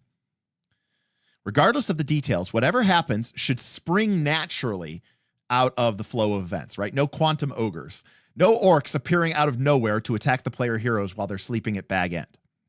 Additionally, the revelation episode should suggest that there are strange forces at work, a distinctive aura that smells of something dark and foul, a malicious misfortune, the unusual behavior of men or beasts. So again, it doesn't literally have to be, orcs attack. It could be something like finding out that all of your food and provisions have spoiled, or maybe the ponies are scared off in the middle of the night, or, a pack of wolves attack and drag your horses away. Those kind of like, it almost seems like your fortunes are ill-fated, that the ills of the world are stacked against you, which I think is really cool. And then they give some examples here as well. So, including a potential orc patrol that ambushes you. But, there could be also stuff like, maybe the GM leans in and goes like, that ancient dwarven blade really calls to you, and maybe a dwarf character in the party gains 3 points of shadow points greed, and they get to make a valor attempt or wisdom attempt to resist it, but it's like the dwarf can't help himself. Seeing a dwarven armor being worn by a human, it just gnaws at your heart, because the power of the enemy is real, and you, as being a company of heroes, are sort of directly contesting the will of Sauron in its own way. Anyways, I think this is all awesome, fantastic. And then the book ends with information about the world, but we're not going to get into it. It's a little bit of an atlas describing, the area of the Shire, the area of Anuminos and the former capital of Arnor, Lake Ivendem and the like, the area around Bree. Lots of information about Bree. The Great East Road, which leads past Weathertop to Rivendell. The area southeast of the Shire into the realm of Cardalon, which is also a ruined realm. Very cool. We've got random encounter tables for each of the regions in Eriador. Ooh, Angmar of old, the witch here of old was the witch realm of Angmar. It's one of my favorite bits of anything on a Tolkien map. Here of old lied the old witch realm of Angmar. I love that. It's so cool. Even as a kid, I didn't really understand what Angmar was, but like calling it the old witch realm of Angmar, it just sounds so awesome. They don't make them like they used to, do they? Anyways, cool stuff. Then there's a little starting adventure here. Information about the different patrons that you could have at the beginning of the game. We have Balin, we have Bilbo Baggins, we have Círdan, the shipwright, Gandalf, Gilraen, who is Aragorn's mother, Tom and Goldberry. And then there's information about how to build a landmark, which is basically a quote-unquote dungeon, right? Like here, look, see? This is literally what a adventure site or a dungeon looks like. Wow, this book is great. So, you have the Accursed Halls, which is basically just a set of ruins that lead down to the flooded chambers, the Dwarven Gate, and the staircase to the cave. And that's it. So, here's an example of a tower. Again, pretty simple. And then, lastly, nameless things. So this is kind of a random monster generator. If you want to create weird, crazy monsters that, again, There are older and fouler things than orcs in the deep places of the world. And, you know, part of the fun thing about Tolkien's world is he didn't describe everything. And not everything was understood. And, like, it is still highly debated amongst Tolkien aficionados just what the Watcher in the Water even was. You know, it's not really clear that it served Sauron or anything. You know, it's just this idea that the world is ancient and dark. And remember, Sauron is but one of many evil things that have existed since the beginning of time in Arda, and Sauron wasn't even that scary of one, you know? This is not set from before The Hobbit. It is set after The Hobbit. It is set before The Lord of the Rings. So I believe at the time that this is set, Frodo Baggins hasn't even been born yet. So this is set after The Hobbit. So Smaug is dead. Bard has led people back to Dale and has created a kingdom of Dale. The dwarves of Erebor are thriving under the mountain. The kingdom under the mountain is thriving. Rovanion is in as good of shape as it has been in many, many centuries. Sauron has been forced to flee Mirkwood and the Hill of Sorcery, Dol Guldur. He has declared himself openly. Oh, that's what I was going to say about the Eye of Sauron. Remember, unlike what the movie has you believe, Sauron is not literally a disembodied floating eye that is stuck on top of a tower. Actually, by this point in the Third Age, Sauron has once again, you know how Gandalf in the movie goes, he cannot take physical, shape, but his spirit is still strong. That is not true. Sauron is very much a physical being. After many thousands of years, he was killed. Another thing, which is important to note, in the actual book, Sauron did not get killed by having the One Ring cut off from his hand. Sauron was defeated by fighting the High King of the High Elves, Gil-galad, who is basically Elrond's boss, and Elendil, who was the Númenorian king who led the Númenorians to Middle-earth. He was the father of Isildur and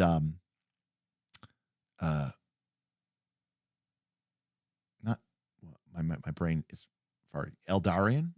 What was Isildur's? I can't think of his name. Anyways, I think it's Eldarion or something like that. Brain fart. But anyways, there's this epic fight where Sauron fights Gil-galad and Elendil, who are arguably like the two greatest heroes of the age. And Sauron kills them. He even breaks Elendil's sword, Narsil. But Sauron is basically mortally wounded / dead. And Isildur comes up and just cuts the ring off of his hand and claims the ring. So the movie kind of doesn't really portray that really accurately and kind of does Sauron dirty, I think. Anyways, point is, by this time in the Third Age, Sauron has regained his bodily form because, again, he can't ever be killed. He's a spirit. In fact, even after the One Ring is destroyed, Sauron is not dead. He cannot die. He is immortal. Now, at this point, he will never be able to take a physical shape. But in some ways, he still exists as a ghost and a phantom and a spirit, never to be the force that he once was to be reckoned with. But technically, he is immortal until the ending of all time. So, yeah, good stuff. Anyways, that is the One Ring 2nd Edition deep dive, and that was pretty awesome. There's a lot to love about this game. There are some tweaks and changes I might make just because of little things that I noticed and disliked and things like that. Not even disliked, but things that I might like want to tweak with and play with. But I think everything is very minimally effective. It's like the combat. It's not faceless. It's not no choices. It's not I attack, you attack, I attack, you attack, I attack. Who ran out of hit points first? But it's also not, all right, I'm going to move 10 feet here to avoid that attack of opportunity. I'm going to move 10 feet here. Let me consult my list of 700 feats, right? It's not super tactical, but it's also not just, it's just for fun. Let's roll one die and get it over with. There are some choices to be made. There are some tactical decisions to be made, but it's just enough to feel interesting, but not so much that it becomes cumbersome and difficult. Same thing with the council. Same thing with the journeys. So it's a game system that feels like it's designed for there to be just enough to make it interesting, just enough game mechanics to make it interesting, but not so much that you feel overwhelmed. And that's probably a good place to be. It does seem like it potentially could be dangerous and deadly. Again, if you get, if the enemy rolls a 10 or a Eye of Sauron against you, that's a 1 in 6 chance. It bypasses your endurance and could potentially leave you with a wound. 2 wounds and you're out. I mean, you're dying. I mean, they have a chance to save you, but it's, it's no bueno. So that, you think it might be a very narrative game, but actually the game doesn't really have plot armor at all, actually. So it's kind of weirdly cool because it expects you to, to do these heroic features, but it is not giving you anything really close to protection. But it's also not old school D&D. You have 3 hit points. Okay, a goblin hits you with a sling. Roll D4. I rolled a 4. I'm dead instantaneously. Right? It's not that either. Mark Lore says, I found it to be very, very deadly if you have 2 fights in the same adventure. So yeah, that sounds to be about right. I could, again, adventure, not meaning session. Mark Lore is saying between fellowship phases. Let's say an adventure is 2 to 3 sessions. If you have 2 fights in one adventure, that second fight is going to be really tough. Hope is definitely the closest this game has to a narrative currency, but it doesn't like get you out of jail free, right? It just allows you to potentially add a bonus die. And even in this game, helping an ally costs a point of hope. So, in like 5th edition D&D, you can just help people for free. And arguably, you could argue that's more realistic. So in this way, it's actually kind of a penalty narrative currency because normally you'd just be like, oh, can't you just help anyone every time? Nope, you got to spend hope. It's a great question, Commander Snookums. And the answer is there's a difference between a game being narrative and a game having narrative mechanics. So in my opinion, for most games to have narrative mechanics, yes, it has to have plot armor.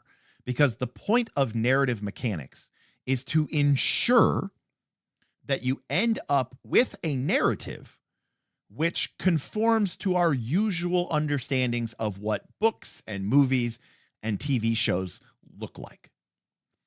Narrative mechanics are designed so that our heroes might die, but only in that final epic confrontation. Narrative mechanics are designed so that our character, suffers a terrible fate. Oh, but they come to at the last minute, or the enemy captures them and they wake up, or they're left adrift, clinging to a rock as the ship that they were on breaks up around them. It's designed to create this sort of escalation of challenge and adversity building towards a cathartic moment. This game doesn't have that way. You could be in an adventure, goblins on the road attack you, they shoot a bow, they hit your character in the face, you take a wound, you roll the Eye of Sauron, and you're instantly dead. Now, that is not dramatic. That is not what we would normally consider to be narrative from a movie standpoint. Imagine watching Fellowship of the Ring, right? Gandalf died. I mean, he did die. Eru Ilúvatar had to immediately sort of intervene and bring him back. Boromir died, but both of those characters died in extremely awesome narrative epic moments, right? Fighting down, dozens and dozens and dozens of Uruk-hai, defending the hobbits after you broke a moment earlier against Frodo, holding the bridge of Khazad-dûm against Durin's Bane, the most legendary Balrog that anybody knows of, saving the Fellowship, fly, you fool, right? There's always these huge moments when characters die. Theoden dies after leading the charge of the Rohirrim to break the siege of Gondor at the Battle of the Pelennor Fields and engaging in combat with the Witch King of Angmar. Big moments. It's not like, remember we were talking before, that scene when they're in the Mines of Moria and the drums sound and they start looking and Boromir sticks his head out and then it cuts to his perspective as he kind of dodges to the left, and 2 arrows sink into the door behind him, and then he goes, they have a cave troll, kind of like almost annoyed. Well, imagine instead if in that moment, the drums are banging, Boromir sticks his head out the door, and he gets hit in the face with those 2 arrows and dies instantaneously. That's not narrative. It could happen, but it's not narrative, So, and some people find that when the story emerges, the narrative emerges from non-narrative mechanics, that they feel like it means more. And maybe they're right. It does. Because in a sense, it was more real. It was more earned, as much as real can be done in a game. The downside, the consequence, is you also sometimes get really shitty, very unsatisfying moments. And some games try to have their cake and eat it too. D&D, Pathfinder, where they try to make it seem like the game is not narrative, but they really have engineered the mechanics in such a way that it's almost really impossible for your character to sort of die rather undramatically. This game doesn't have that kind of protection. So, you get a little bit, maybe, because a hero can take 2 wounds, I guess, before going down. But it doesn't have the same level of plot armor that, say, 5th edition's death mechanics have, or Pathfinder 2's mechanics, to say nothing of the fact that Pathfinder 2 and 5th edition have access to spells like Raise Dead, Resurrection, Revivify, whatever, Last Breath or whatever, Breath of Life. And, cure magic and healing potions and all this other stuff. So the game is really designed to sort of, push you forward. My point is, if you're going to play a game like PF2 or 5e, why not just go the whole way and play a game that just says like Daggerheart, and that says, look, let's stop lying to each other. Okay. You're not going to die, so. Oh, correct, Shadram. I mean, you are absolutely not, but I'm saying you could instantly die, right? Because you could roll the Eye of Sauron on the first wound, and then your character is just dead. And then if your character does take a second wound, right, you basically have 1 shot to be healed. And if you fail, your character gets to have a cool dying scene, right? Leave it. The little ones, they took the little ones. Or, I guess, fly, you fools. Yeah, so. Right. I would have gone with you to the end. My brother, my captain, my king. They will look for his coming from the White Tower, but he will not return. So. Oh, that's good to know, Jordan. Even rolling the Eye of Sauron. Okay, you have an hour to receive a successful healing roll. Okay, so it just immediately puts you into the dying state. Okay, good to know. I did feel like I was like, man, that's a little harsh that you could just instantly die. All right, but to be clear, you have an hour to get a successful healing roll, and you only get 1 shot at it, is, to be clear, pretty high stakes. Do you think Daggerheart would be more appealing to those folks, if the only death mood was Blaze of Glory? Which folks? You mean like the game should? I don't know which folks we're talking about, B.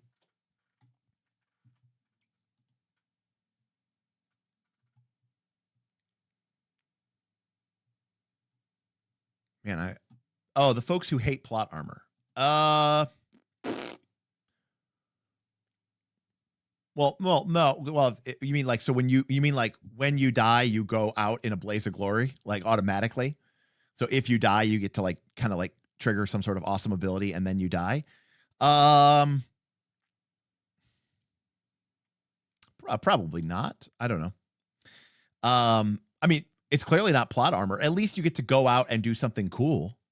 I mean, to be clear, there are people out there, and I respect them. And maybe even at one point in time in my life, I was that person, where they're like, my character, we were walking down the hallway, and there was a random trap, and I fell into it. And my character, who I've been playing for the last 8 months, fell into a pit trap and died. And you know what? It was awesome. I really respected that. That was a fitting end for my character.